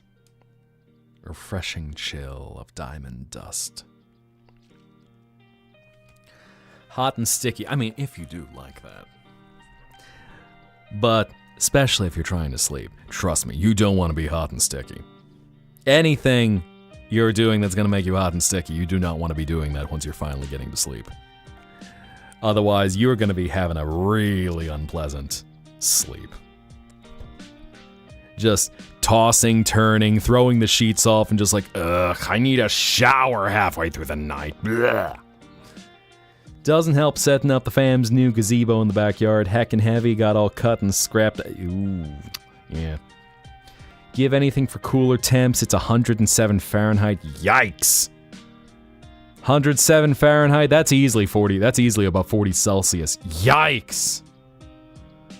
Cannot sleep if it's too warm. And I know I was even talking with this about someone, so if you ever need cool bedding, look at latex bedding. Because if you need a material that actually is breathable and is going to allow heat to dissipate through so you can hopefully feel cool, that's the stuff you want to go with. Get a bowl, put ice in the bowl, put it behind a fan. Okay, so kind of like make a makeshift swamp cooler. All right, okay. Yeah, do not sleep. If you are in a warm climate, try to do everything you can to stay cool, because especially if you experience any sensory sensitivities, can be a little challenging to be hot like that. So definitely cool yourself off, in case you need a cold hand to hold on to.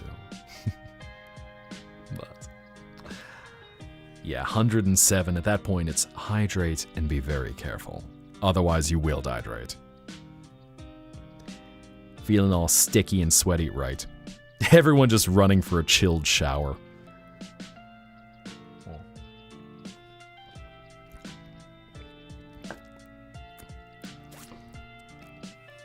Until we do a beach episode, of course. In which case, I'll just have a giant umbrella that everyone can hang under. Except for those who have the melanin buff who actually enjoy being in the sun. This isn't a world with much sun. I can conjure up a fake sun for y'all. But walking furnace, prefer winter. Mood. Sticky and sweaty, but not the good kind. Damn, exactly. Because that's not the fun kind. That's the kind where you just go, I feel disgusting. I need to wash my sheets in the morning, and I am going to shower for like an hour to get the grime off. Fake sun, we can keep it comfortable. That's the wonderful thing about a world of dreams. Can shape this world however you desire. Autumn, good choice. You and New Orleans is a special kind of swamp. New Orleans and Houston. I've heard some things about the waking world. And New Orleans and Houston, there's a reason. Well, there's many reasons why the culture of New Orleans is to chillax, to just vibe. Because in those swampy summers and the pre-air conditioning days, you're not doing anything. No, you're just trying to not die. And so whether you're looking for a goth absinthe bar or something like that, hello Zoe, come on in, make yourself comfortable. But yeah, at that point you just want to vibe, because otherwise it's going to be hot, it's going to be sticky. In the case of New Orleans, it's gonna be smelly.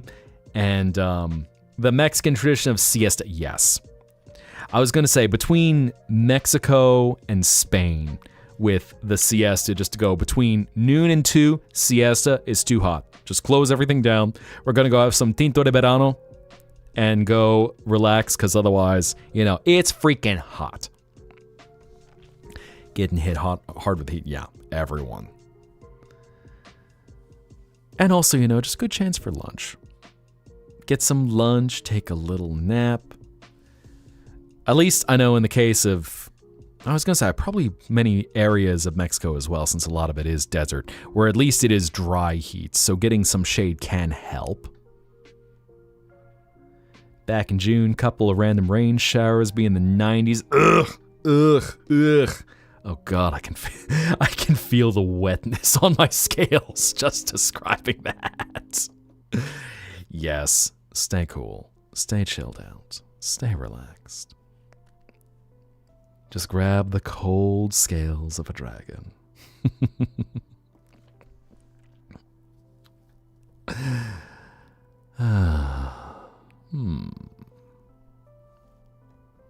Mention off the subject, might be making a dragonkin race. Ooh. So it's interesting you mention it based off of Peachy, as I need to double check with Bro about his lore a little bit, but at least I believe he's got some ties to the Draconian. Why am I forgetting his name all of a sudden? Alber's Draconian. So, Peachy Dragon Dow. What was I saying about that? Inspired by Dow, but getting ideas for sub races. Yeah, I am definitely down. Nice. And hello, Leona, come on in. How you be tonight? Make yourself comfy, relax, chill. We're just doing a little vibe stream tonight. Ah, yes, Bonnie Tyler. So now there was an icon. Talking about 80s icons. How you have an artist where her music has lived on as a legacy. And everyone by this point in their life has probably heard Holding Out for a Hero. If not the original version, then Jennifer Saunders as the fairy godmother in Shrek 2. Just getting up there on stage and just all of a sudden, C minor, put it in C minor. Where have all the good men gone? And where are all the gods? Where's the streetwise Hercules to fight the rising odds? Isn't there a white knight upon a fiery steed? Late at night, I toss and I turn and I dream of what I need. Hit it! So on and so forth. But yes, y'all have heard Bonnie Tyler at some point in your life. What an icon. There are some gems from the 80s that they've left an impression looking at Bonnie Tyler. I know Pat Benatar is still around. Boy George and Culture Club are still around. Annie Lennox, at least of Eurythmics, is still around. And some of your passed on greats like David Bowie or Freddie Mercury. 40s is the perfect temperature. I was going to say probably 40 Celsius. Or 40 Fahrenheit. 40 Celsius is gross. The frou-frou version. I don't know if I know the frou-frou version. Interesting, interesting. B-Day do be in a winter child, love the cold. Mm-hmm. Well, I know also you are in a region where cold is kind of a nice luxury to get. Sure, I wasn't a rock star in the 80s. Well, I mean, when I was a little whelp once upon a long time ago. When I was a young boy, my father took me into the city to see a marching band. He said, son, when you grow up, will you be the savior of the broken, the beaten, and the damned? So on and so forth. I mean, I can do a little singing every now and then. Might have released a few songs. Might be working on a few more. Smiles big and wide. All just some fun. Provide some vocals. I know I'm taking it easy tonight. Just as I was feeling a little knackered at the end of yesterday, and all of a sudden I'm going, okay, I can like feel the instinctive vocal fry. And sexy as it sounds, the thing about vocal fry is that you're just smacking your vocal cords together like Barbie and Ken dolls. Just when you talk, that just vibrating sound. It's like taking them and going.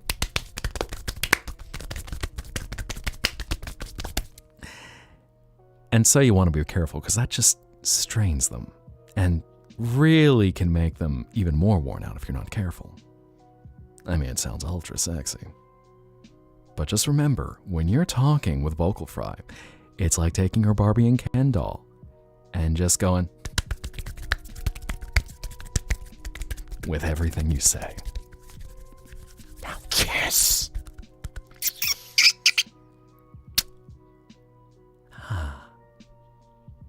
And I'll write that in my fan fiction for later. Black Parade, that's SoCal vocal fry. Like, what?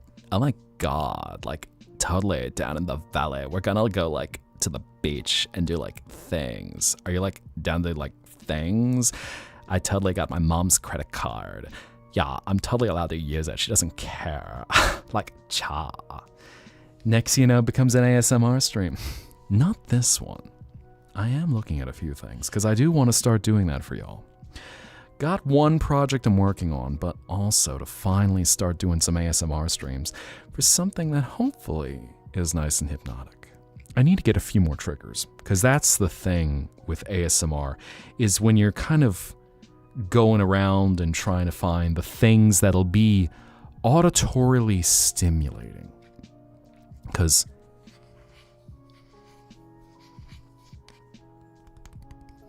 you can always find something that can evoke a certain response, but it's nice to have some of the classics as well. Got to balance some things first. Excited to include a new species. Ooh, going for that cat. Lol. So for anyone who's been here for Deltarune and Undertale, I will distinctly style Kata and Brady as like totally being like very girls. Like, so Brady, of course, is like down here, and she's like so totally like cool and like that Kata over there. Oh my god, can we like believe we like we're singing in harmony over there? I can't believe it, bitch. And then Kata's just like, oh my god, they're both bright and so perky, everyone. I just love being around everyone. I love my sister. I love my family. Even that girl Brady over there, I think we might be friends when they did. Oh my god, like totally hanging out. We're totally gonna punk the pizza guy. Lol. Oh my god, lol. Are we like sisters or something? Punking them together. Yes.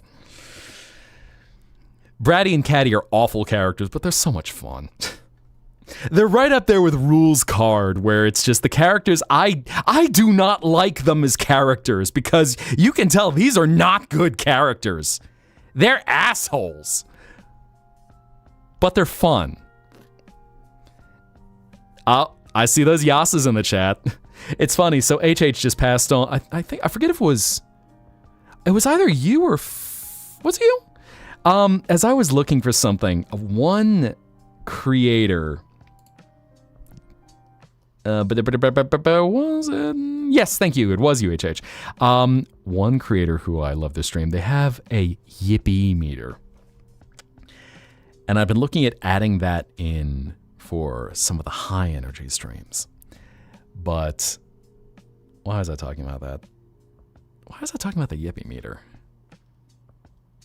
I feel like right now, as I'm seeing all those Yasas right now, just all these various Yas emotes going, we have a Yas meter, which just everyone's like, Yas Queen! All in unison instead of, Yippee! Nika and the car crashing ASMR. Yeah. So for anyone who was not part of the friend lock, Nika, he was talking about some deranged ASMR that's out there.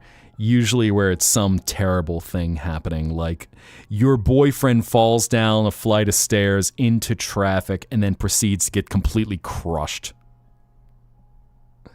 Can customize it with anything and little guys appear with anything. Nice. So, good to know. Oh yeah, so there's a whole genre of messed up ASMR. Like one of the VTuber Ricky does a lot of these, where he's like, your boyfriend gets into a car crash and fucking dies ASMR, that kind of thing. Where all of a sudden you start out with your e-boy, hey, you know, it's really nice that you wanted to hang out with me, that we could go back to my place and, you know, Netflix and chill. Oh God, there's a truck swerving into mine! Okay, all right, I'm good, we're safe, it's good. Oh no! So on and so forth. Stuff like that. It's very silly. Because it's just so it takes your stereotypical ASMR, you know, e-boy, talking low, talking with vocal fry, talking seductive, and then something goes terribly wrong to snap you out of it. Definitely not traumatizing. That's the fun of it, is you go to therapy afterward. You go to the local mental health clinic and receive therapy ASMR. As you drift away and then hit the call button because you need, all of a sudden you realize your tummy's sturt.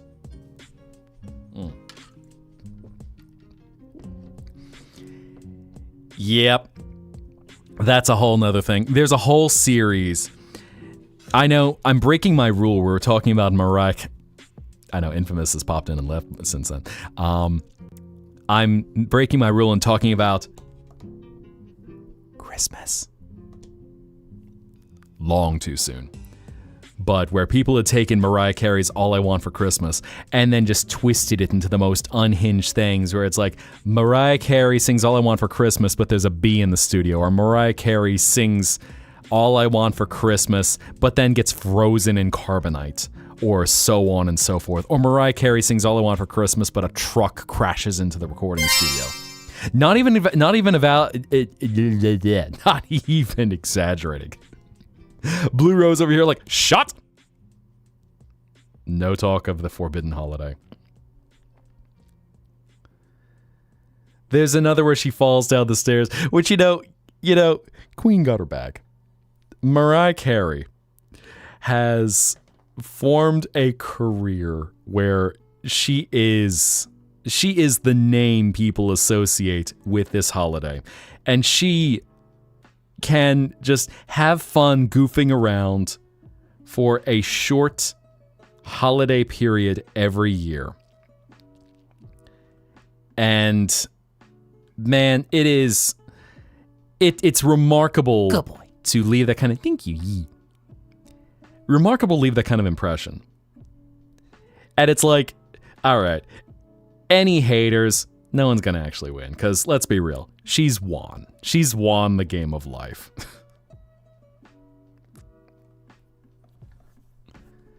Oh no, we gonna gag him, what you don't, bro, I ain't gonna, if I'm doing that, that ain't gonna be happening here. That I think I would probably have to say for a bit more intimate of a dream, if you catch my drift. Yes, Halloween absolutely comes first, believe me. No, I'm one of those, I will be like Daffy Duck jumping to make sure that no one gets out until December 1st. In the past, I would have said American Thanksgiving. No, December 1st. You stay in there. You get back in. No. You get 1 month and that is it. No. I don't care what all the corporate types want to be shoving Christmas into like August. No. Tee. Someone give this man a gag.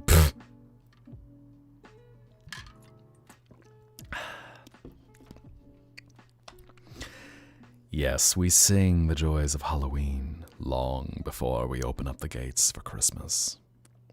We don't want the floodgates. The only time is if, it might be like Rap City Kids and we got grandmama, just grandma, just,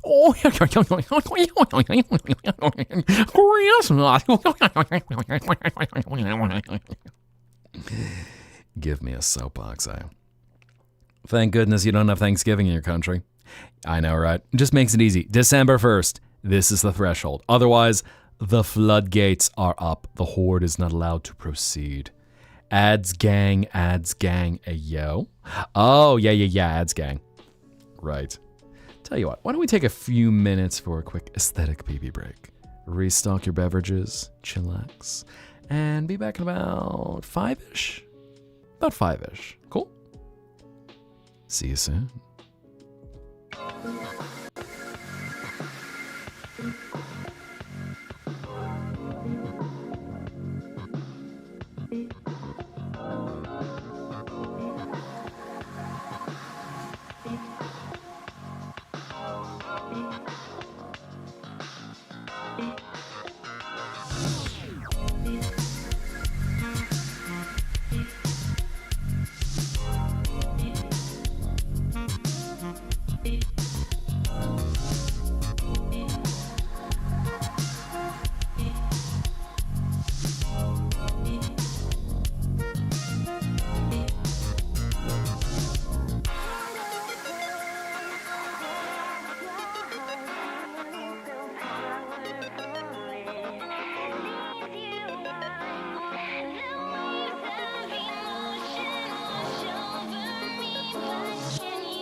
Hi. What's going on? I see y'all vibing in chat there. Nice.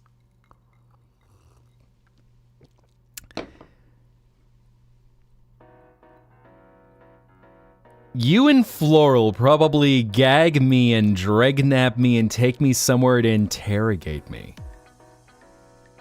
I was gonna say, now that's a dark fantasy roleplay. I'm going to write that idea down for later. Let's see. Your viewers kidnap you and drag you away to an interrogation. Grignap, noted. M4A?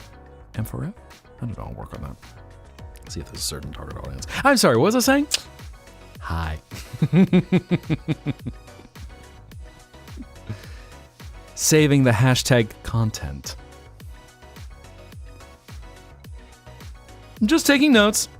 All of a sudden I'm hearing I'm apparently getting kidnapped and gagged, so I'm like, oh man, if y'all are gonna be threatening me with a good time, well, might as well save this idea for later. Floral, probably not. Fair. I was gonna say, I don't think we have that kind. I don't think we have that kind of relationship. Not judging, but.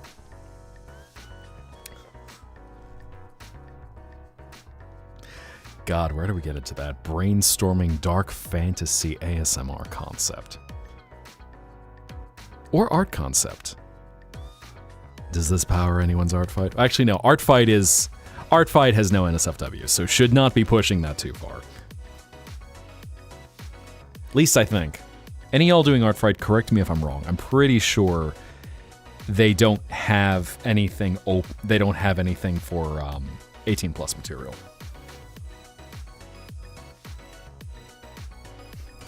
My pleasure, Lex. I always want this to be a place for everyone to rest and recover. So, be well and rest until you return to this world. Ye, they have filters. Okay, that's what I thought, because I'd looked into it even, possibly, even if just to create a card to go, hey, you know, while I'm not quite feeling bold enough to jump in to do art myself, you know, a little fun if you're looking for a little stylistic something to work on. I was reading up on the rules. There is an NSFW art fight, but not on this one. Okay, interesting. Kind of like a whole separate thing that goes on, I take it then. Interesting. Okay.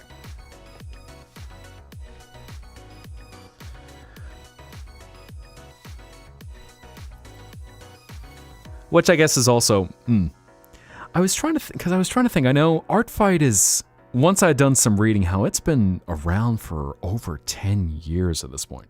Artistic nudity with filters, gotcha. Artistic nudity with filters, a little forbidden ketchup. Okay, I gotcha, just nothing explicit. Check Blue Sky on that one, it's art. Oh, I think I know what you're about to say. Let's see. Let's see what exists with Blueski.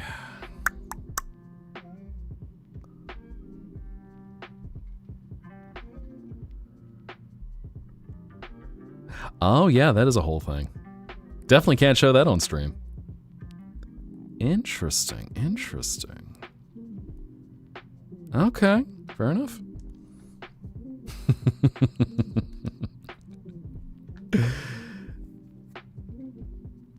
I'm not even judging. It's interesting when you have something that go, okay, we're the ones where we'll keep the guardrails on. We'll keep the guardrails on for or rather, we'll take the guardrails off for anyone who's looking for that kind of art fight. In fact, no judgment. It's kind of an interesting thing. You'll see memes about artists where ones who specialize in mature art have some of the best grasps on anatomy you can get because they have to. They have to get certain poses, they have to get certain perspectives, trying to figure out how things work together, particularly if you're just whatever combination of things. You need to understand the medium you're working in to be able to give people something of the quality that they want. And then someone's like, well, hey man, do you like, you know, hint, hint, wink, wink, enjoy doing this? And they go, no, it's work. Believe me, if you see how frustrated I get trying to get the anatomy right on this. Beat a streaming record of yours, is that so, Speeve? Welcome back. Yeah, it's all admiring the work, and I think the funniest thing is when you could look at something that is clearly NSFW and break it down into, okay, I'm noticing what their choices with the anatomy, the choices of certain fabrics, the choices of color. Okay, so we have such intricate detail and admiring it for the artistic value. Or I forget their name, but there's one artist who will try to be a bit cheeky and discuss how you can draw things like glue dripping out of the bottle from behind someone, or 2 water balloons inside a sack. Here is how you can depict this so it looks realistic. The NSFW artists, they're just the most done because to them it's a job. Chuckles nervously, an overworked NSFW artist. I'm not even judging. It's like, hats off, all the respect. There is no shame for anyone, especially knowing how that is a very valid way to pay your rent. PayPal don't need to know what the actual art is that's being commissioned. And especially when you get a client, if they suddenly say, hey, I want a giant Fox and Falco wearing tiny thongs, smashing up Corneria City, believe me, you take that commission, especially when, like, I will pay you $500 for each character. 2 marbles inside the bag. Thank you. Thank you. I was trying to remember, going off the top of my head, of some of their various art tutorials, which are fully accessible on TikTok, by the way. This is an 18+ audience, so in case it's one of those things where you're like, you need a reference for how to draw dripping glue, it is there. Water balloons for booba, marbles for walnuts. Indeed. Has Zizi... Yeah, I was gonna say, she's... As she gives us those eyes. That? Zizi been behaving good. She's been chilling just down in... She's just been chilling down in the underground caverns. She's just enjoying her time. The caverns, pools. She enjoying herself. Be well, Zoe. Goodbye. But... It's, yeah, she's just been chilling because I've had to do some other stuff. I haven't been able to open up the lounge for y'all. But everything's okay. She good. She good little girl. She find her way. She's so self-sufficient. Just pops it as like all of a sudden, and blueberry please. Here you go. Scoots back off.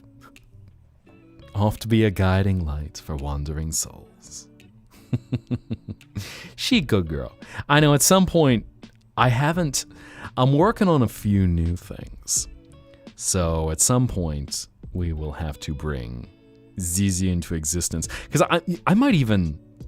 What I might do... I'm trying to think, because I was looking at some people who might be able to fully animate her.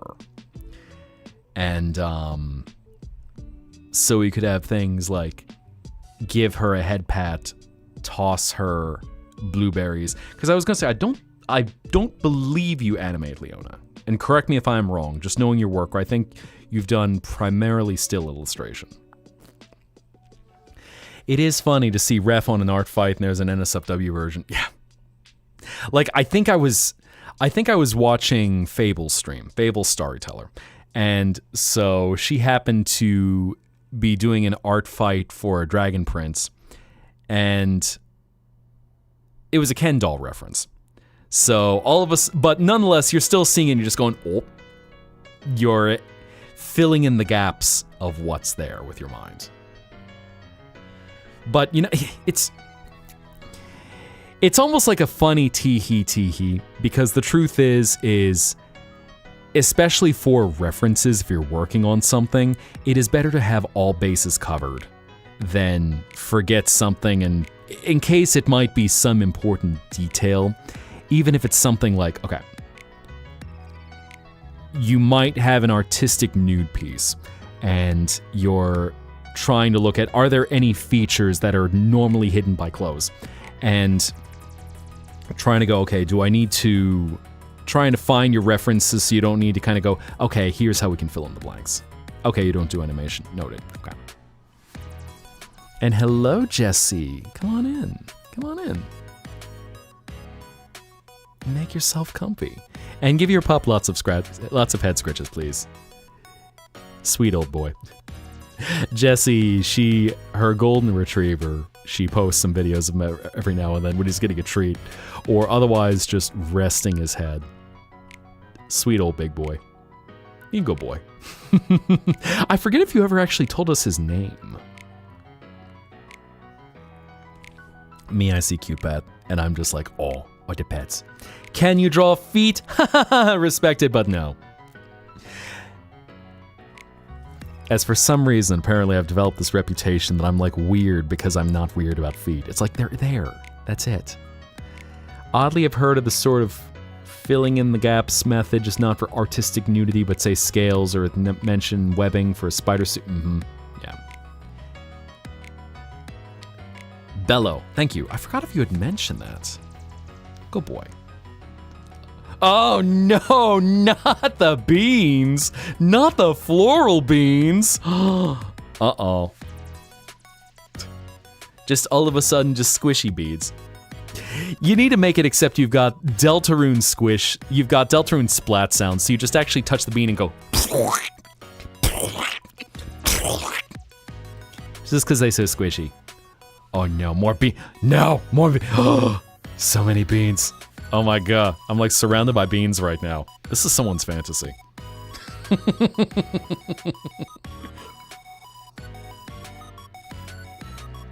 Some designs you wish you could get a back version. I know. It's like one of those stims that I've had Lancer's splats out of my head. Especially, okay, a little more Deltarune brain for a sec. Ask Floro, he said it is his hands. Right. I know. I'm teasing, just seeing the beans. HH, I'm not sure about yours, though.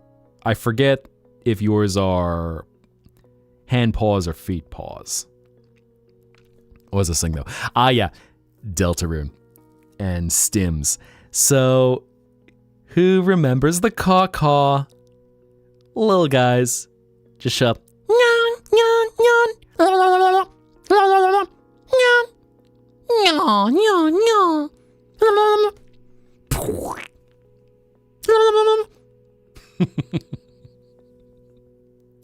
Just little guys. They just want to give you little mlems. Little big mlems. Just all the mlems. Hands are either duck slappers or feathery wing. Right. Thank you. Doing the math of your composition in my head of being a griffin.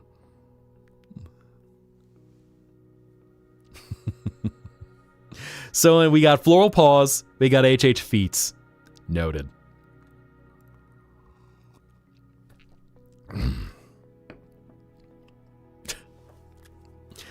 Well, I guess I'll just have to put the barefoot redeem on the back burner for a while. Hey, yo. What's this now? What's this I'm seeing in chat? What are you... All of a sudden, Danny's like, and now we pull out... Lizard. Lizard. Lizard. Lizard. Lizard. Lizard. Is it because we got the vocal stems? Oh, and we got some more art fight stuff. We trading refs right now. Nice. Nice. Lizard. Lizard. Lizard. I don't think you should be. I mean, so far, all of y'all, I talk about this all the time. Every time I'm seeing just the art flying back and forth, especially now that we're in art fight time, which just when you see, okay, who got attacked, who's defending, who's doing a particular piece for who, it's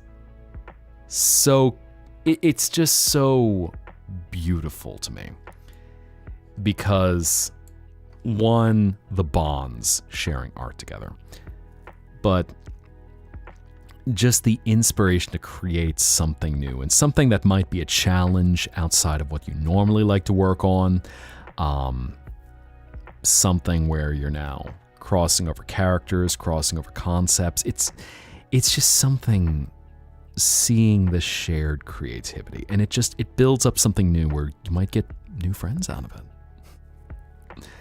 Might have learned something new that you might have been struggling with anatomy-wise before, color-wise, something like that, and suddenly, boom, feels more comfortable now.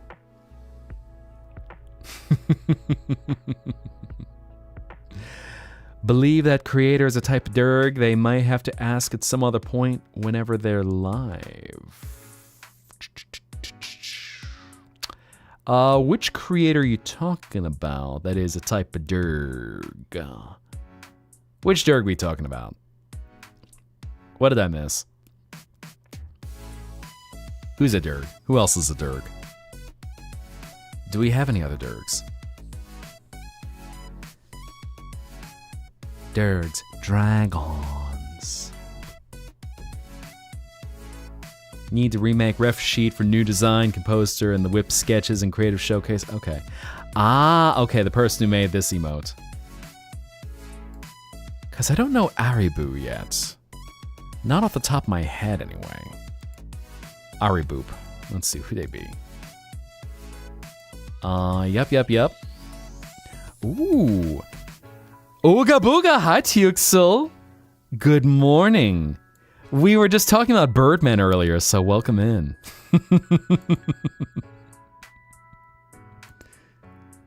But welcome, do stay cool, do chillax. I hope you have been enjoying Gay Paris.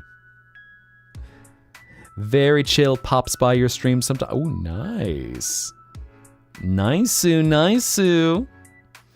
Ref have for one of your next art fight. Got big censored for art fight. Oof. Oof. Yep, all of a sudden. Make sure, even if... Always make sure to have a censored enough ref. For whatever the material happens to be. Just in case, make sure that there's no problems that come out of it.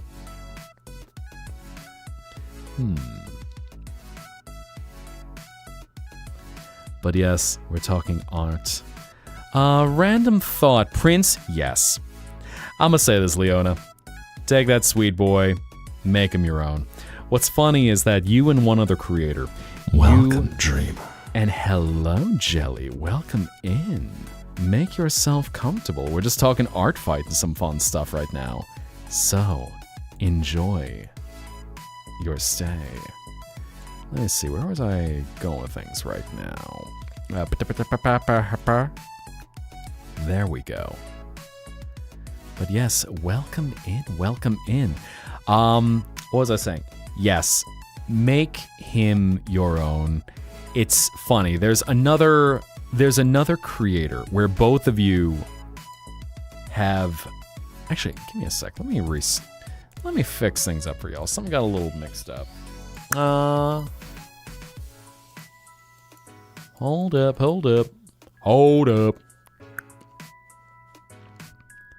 I'm gonna bring y'all back in a second. Something got a little squished up. But you and one other creator have both made him princes. And I will be intrigued to see if you end up going the same direction as this creator. I don't want to give away too much. You might be familiar with their work, but make him, I'm going to say at this point, make him your own. Make him your son. Make that boy and the other boyo very happy. Tell your stories with them. And if they grow to be something more than they are right now, then beautiful. Team comedy. Oh, speaking of art, that's right. Okay, yep, nice. We got tragedy. There we go. Now I got y'all brought back in. Just all of a sudden, someone was acting up a little bit. Outer Angels, I think I did. I know I saw the very Mafia table looking one. I think I saw... I'll go back, because I'm catching up a little bit on things over the last 2 weeks. So I'm pretty sure I have seen it. I just have to... Where was it? There was what Ash was working on. There's the exhaustion puddle of everyone sleeping. Let's see. Okay, there's something Danny was working on. More Danny. There was Kana's piece for Floral. I know I did see... There we are. Yes. I'll say I like that center one in particular. I dig it. Help that boy keep living his life. But yeah, no, I'm happy by how much joy it brings you to make him a child of your own. So keep him alive. There's many wonderful adventures I know you can lead him on. And some other people from his world.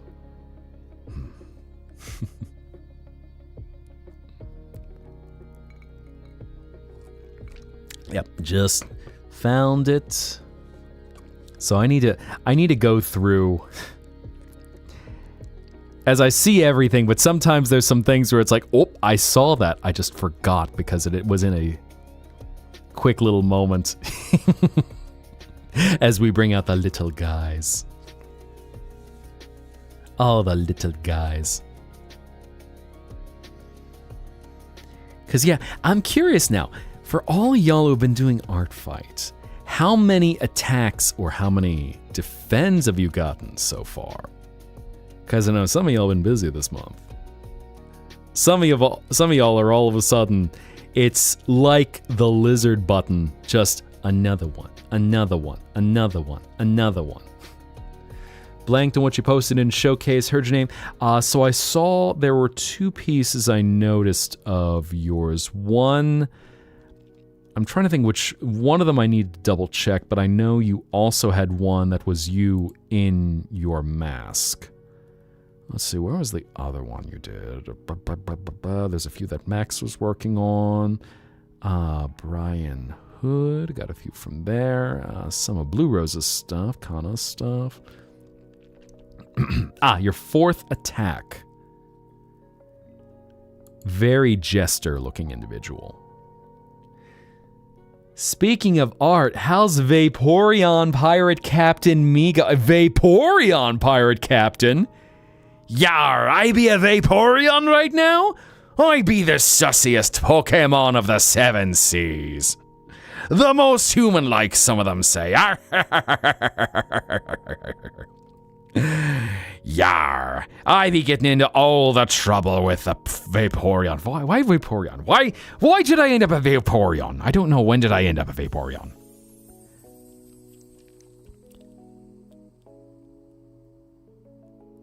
The thing Sin was doing. Oh my god. So that is, I think that's still Cobalion based. I'm pretty sure I didn't end up as... Sin, you didn't turn me into a Vaporeon, right? I'm still staying as Cobalion. I think Sin's still here. Sin might have called it a night by now. I know he was also watching some of the VODs that were going to be released.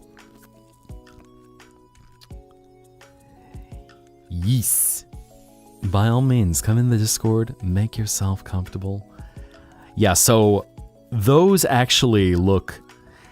He hasn't done much of the more formal design. There's Sin. Now I see him now.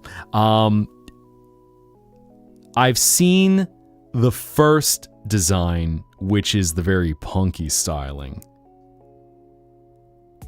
Yes, I'm still Cobalt. Progress on the more formal design, still a whip. If Sin doesn't turn me into a Vaporeon, you might, just because you unironically love Vaporeon.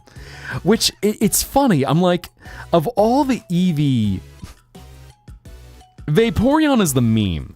I feel like if there's a Eevee evolution I would imprint with, probably not Vaporeon. It's interesting, I seem to end up water adjacent. I guess I lean more towards something ice-based. Although I seem to end up in the sphere of either water and or fish. Only people who have the most attacks. Let's see, so let me see what we had. So 2 defenses for Kana. Blue Rose, you've been busy. Whew, heck and heck. 3 attacks, 1 friendly fire, 1 defense. Let's see, 7 attacks, 5 defenses, nice-oo. I just gotta follow everyone's stuff. Someone did the science, Vaporeon is not compatible. Quagsire! Oh no! Man, all I can think of is just, this is the sussy side of Pokemon where it's like, yes, and Professor Kukui, wrestling quotation fingers, his Machoke. Wrestling.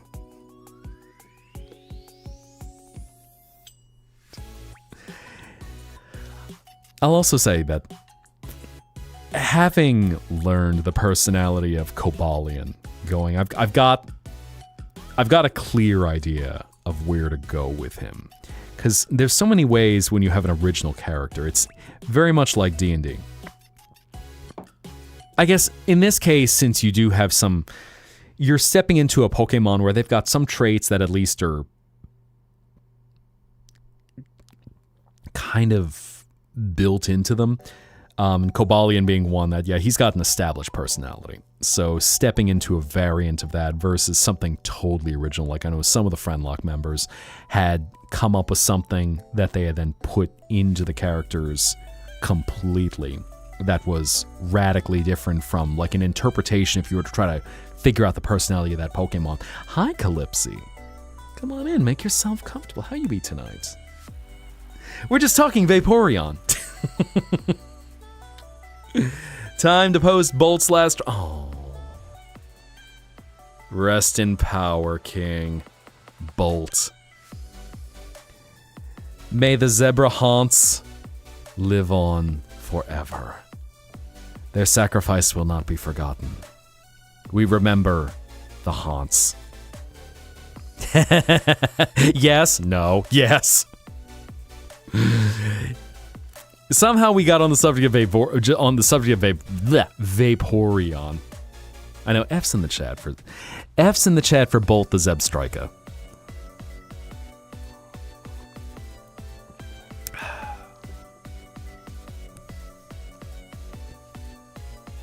But no, it's so fun, the characters you get out of it. And I understand it was like a manageable thing. Little secret. This dragon has never actually done a D&D campaign. So this was like a fun taste of what you can do with something like that. That felt at least a little more manageable. So, because I know there's many people where D&D is life, and I enjoy bits of the lore of D&D. And the one challenge is where you are hopefully finding a good group that you... Exactly. So, Kana, you get where I'm getting at, is when you've got a good group to lock in and have fun in the campaign. That I know a few people used to visit me years ago, and they would sometimes bring their D&D game here. And it turned out it was not a fun group to play with, because either they were trying to do like weird Deus Ex Machina things, or there was just someone who they were just trying to be a shitlord in the campaign. And it's not fun when you have a group that's mostly fun, but either someone's sabotaging it, or it's just a group you don't click with at all. Dirty 20 will kiss ass. They are an amazing group of people. Nice. Nice. As you played D&D a few hours ago and blew up someone's head. Oh no. Oh no. Exploding heads in D&D? That's metal as heck. Oh my god. Ah, yes. It has been an honor. I'm going to post this right now just because HH was the MVP of this campaign with just art and more art. So I'm going to get this right now.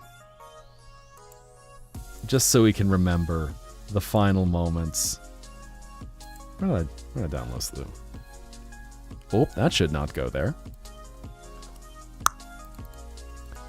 There we go.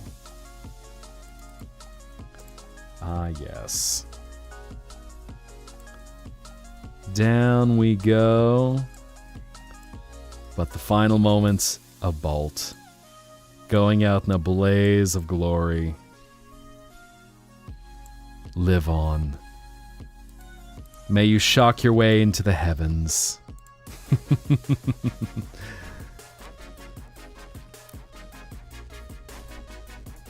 Hummed a song to heal and rolled a 7.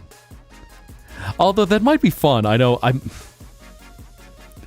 y'all have fun rolling the D20 with Jay. So sometimes I wonder going, ooh, a new thing to add. To quote the GM, your uncle picks up Pleo and you hear noises. Then a very happy penguin walks away. Last thing in a D&D session was your mute penguin barbarian officially becoming the lizard folk fighter's uncle's girlfriend. Jesus. What in the telenovela is that set up? Okay, I think I want more. I want to know more. Heck. It's like the meme. I forget who it was that originally done it. I'd seen a reanimated version, but it was of a Dom DM versus a sub DM, and the ways that they're toying with the player. Do not the uncle at 7 a.m. You cannot stop me. Uh-oh. All about the uncle, chasing the uncle. They saw Unc and they said, yes, please, I want it. Do not the uncle. Oh my god. Y'all something else tonight.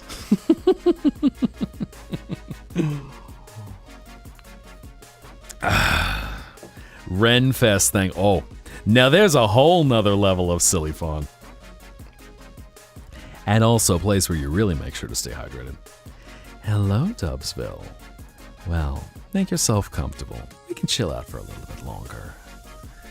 Enjoy, relax, wind down. I'm kind of curious, who else is live tonight? Oh. I will say, when we do get ready, we do have some good options for where to go tonight. Really good options, in fact. So,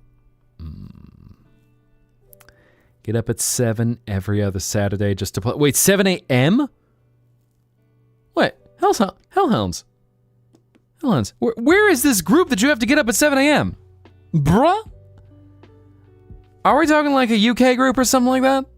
Because heck, yikes, 7 a.m. I'm sorry. Oh dear. I feel the pain, that pain I feel very deeply.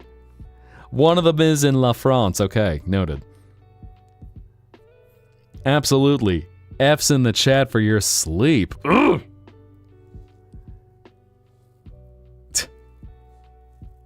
I mean, in fairness, given time doesn't mean much here. So I will be up at the equivalent of 7 o'clock in the morning if, say, my VTuber mama is working on something and I feel like going to go chill in one of her streams.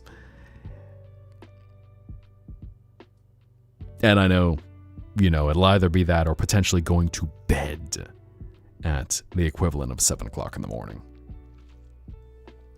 Like getting up for school. Wakey, wakey, it's time for school. Wakey, wakey, wakey, wakey.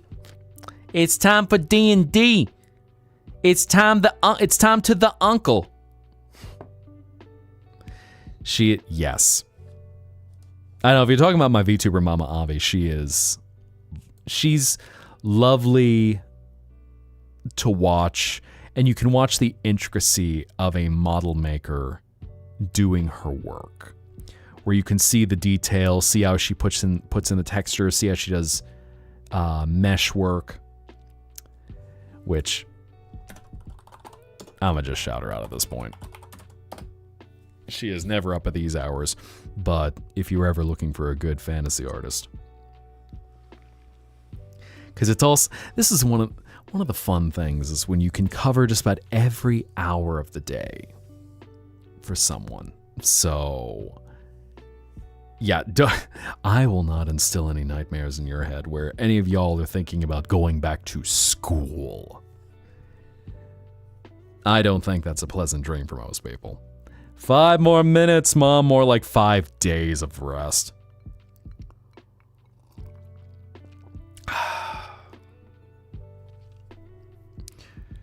Brown hair, yeah, that is Erebus. So I don't know Erebus too well. I think he's been around. I need to do some research on like my VTuber siblings. But yeah, I know she's been working on him and then Sir Friedman, where they kind of, it's funny, they almost kind of look like they could be brothers a bit. But if anyone has seen where he's also got this one in particular, he's got a very interesting, a monstrous mask with extra eyes because, of course, make it even hotter. Hey, yo. Blue Rose, what's... Oh, okay. Tiefling character? Just seeing some stuff drop. Steel Tail, rude. Zaki, rude. Can't believe you. No pulling on my tail. That's not nice. And if you do, the safe word is apathy. Dipping back to D&D campaign supplement where you go to Magic College. It's really well done. It is You go to Magic College. Not that one. And you have fun. Oh my god. I love that you make that crystal clear. Okay, nipple pinchy, fair enough. Fair enough. We can roll with nipple pinchy. Yeah, senpai, don't. It's so early in the night, I'm not ready. Trips over my own innocence.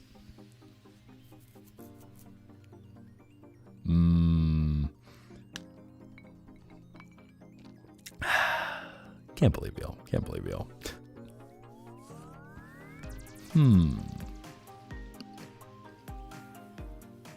Yeah. No, I won't. Seeing some more of the discussions, I will not bring up any more thoughts of escuela, l'école. Okay. I might be open to it. You know, sometimes it is nice. I will admit, I do get lost in my work sometimes. So I might take you up on that sometimes for being able to join in for something new. A new adventure. I think the hardest thing is just, because D&D is such a commitment, being ready to really lock in for that level of immersion. We will see if your brain lets you remember. All of a sudden just saying the dragon is squirrel brain. One shot, because one shots can be fun. In another life I had done a one shot, and that I did enjoy. Because I thought it was fun for doing kind of a short order affair, where you come up with a character just enough for a few hours. You see Plague Doctor, neuron activated. Oh, okay, it's a Philza, okay. Man, I forgot about Philza. I know Broski's been around for a few years. Everyone summoned. Just hear Plague Doctor. Where? Bark, bark, bark. Wolf, wolf, wolf. Mine, burb. Where the burb man? Or burb lady? I was gonna say, because I think, Danny, I think you're the only female Plague Doctor I think we've had so far. Okay.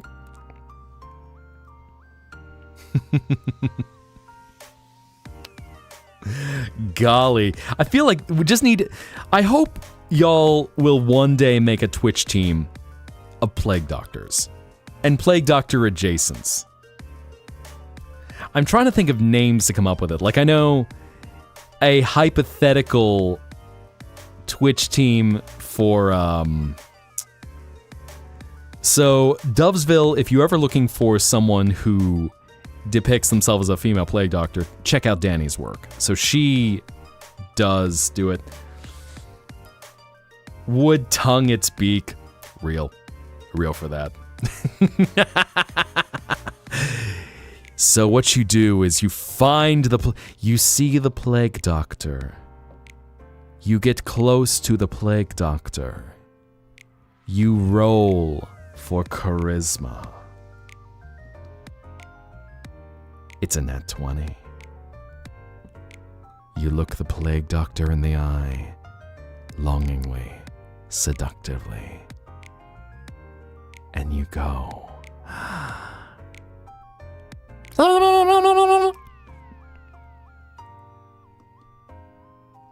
Critical hit. The Plague Doctor then proceeds to give you their number.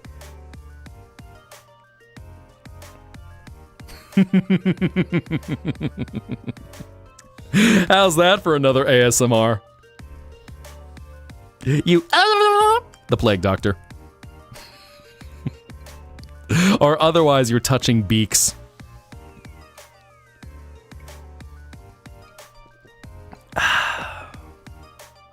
Golly.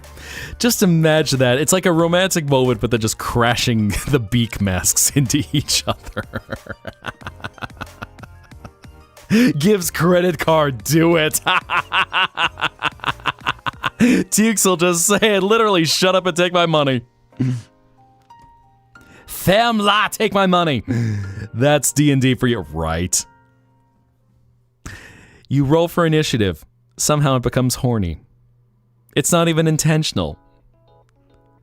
all of a sudden, you're laying in bed with the dragon, you're like, how did this happen?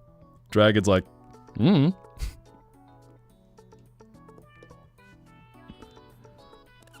But nonetheless, all of a sudden, 9 months later, 9 months in my womb, and they look like their freaking father. First fight, then horny, then stupid, silly. Yes.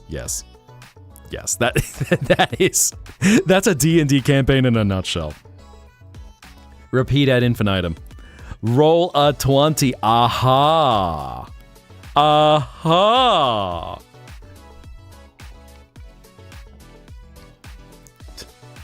Do not the dragon unk.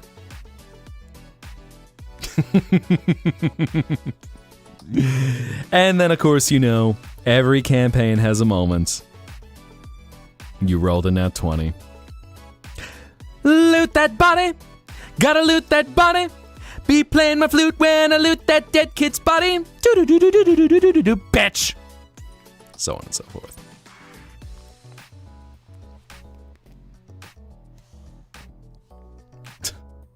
It's always a child. Why is it always a child? Oh my. So funny you can get variations on a theme like that. And some stims will never get old. They're just that good. Children are easy targets for high points, oh my god.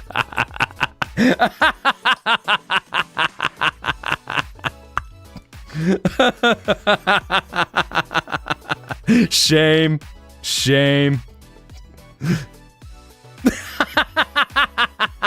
And Tuxel just dropped some content. Tuxel just dropped a little nyan. Hey yo. And wait, am I seeing some Porter Robinson and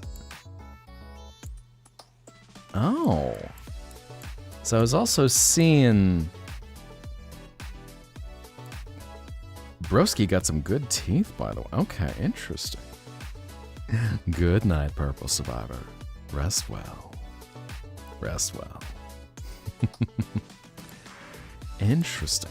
I think that's also one of the fun things about Art Fight is, as I was taking a little peek in the Discord right now, just seeing someone else's ref. Getting the ideas of what you're going to do with that ref. Okay. Although I was trying to see Blue Rose, did you end up giving him long hair, or is it just long hair that's not in that particular ref? Interesting. Also, Blue Tongue Gang represent. But I'll tell you what. I think tonight we'll keep it. They have long, just not on the ref. Gotcha. Of course, Tails always making for a very convenient censor when needed. I think I want to keep things, don't want the things to go too late tonight. So I'm gonna throw out some options for where we raid out to. So we'll keep the love going. Let's see.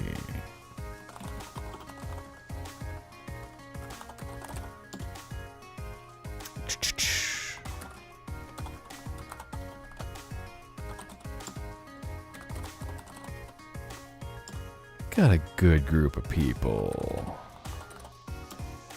And who else?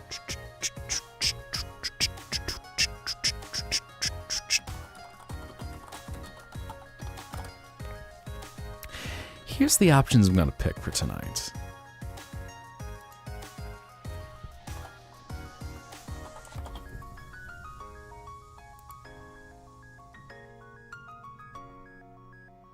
Tail sensor, couldn't imagine that'd be needed.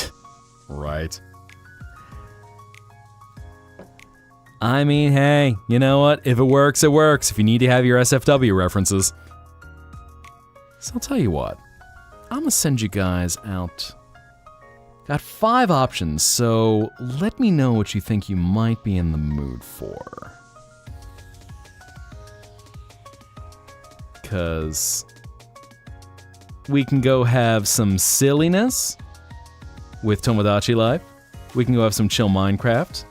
We can go listening to a singing performance. Can go get cyberpunk as heck. Or can go watch some Mecha Chameleon. Either way, got some good, cozy, in some cases chaotic streamers. But let me know what you're feeling. Speaking of Tomodachi Life, stream when I buy the game. I don't know if I can ace what some people have been doing with Tomodachi Life. I almost feel like that is one where we have a lot of dream juice to grease the skids.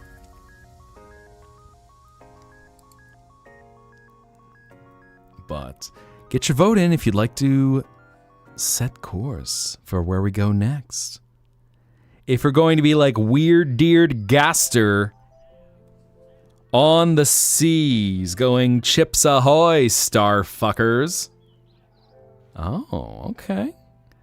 Get your votes in. Get your thoughts in. Wherever you want to go, I will set course.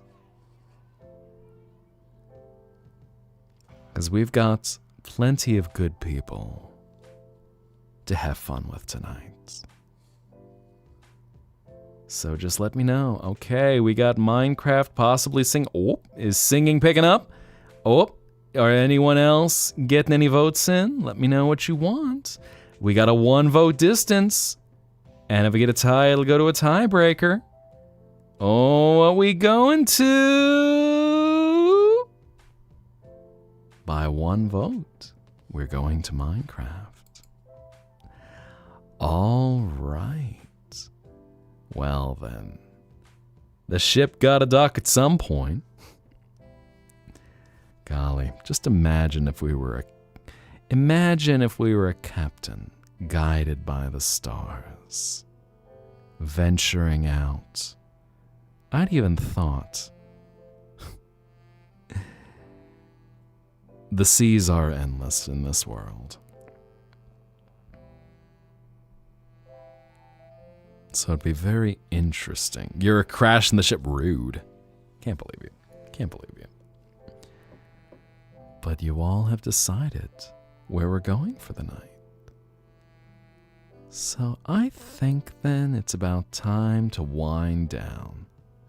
And since you all want some Minecraft, we're gonna go check out Zeki, who is doing some building. Dude has a really nice chilled vibe and is just good people all around. So he will definitely help you to drift away for the rest of the night. But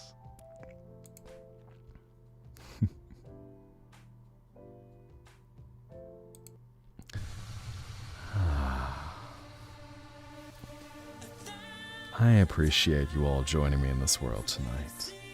It has been wonderful just to see you all again, to enjoy a new adventure, and to venture on into our dreams. So, as you get ready to open your eyes and return back to the world of the waking, carry that little light that you found in your dreams, hold it close to your heart, and let it drive you and guide you on your way. Never let that light go out, and share it with someone around you. Because the most beautiful thing that you can share with someone is the inspiration from a dream.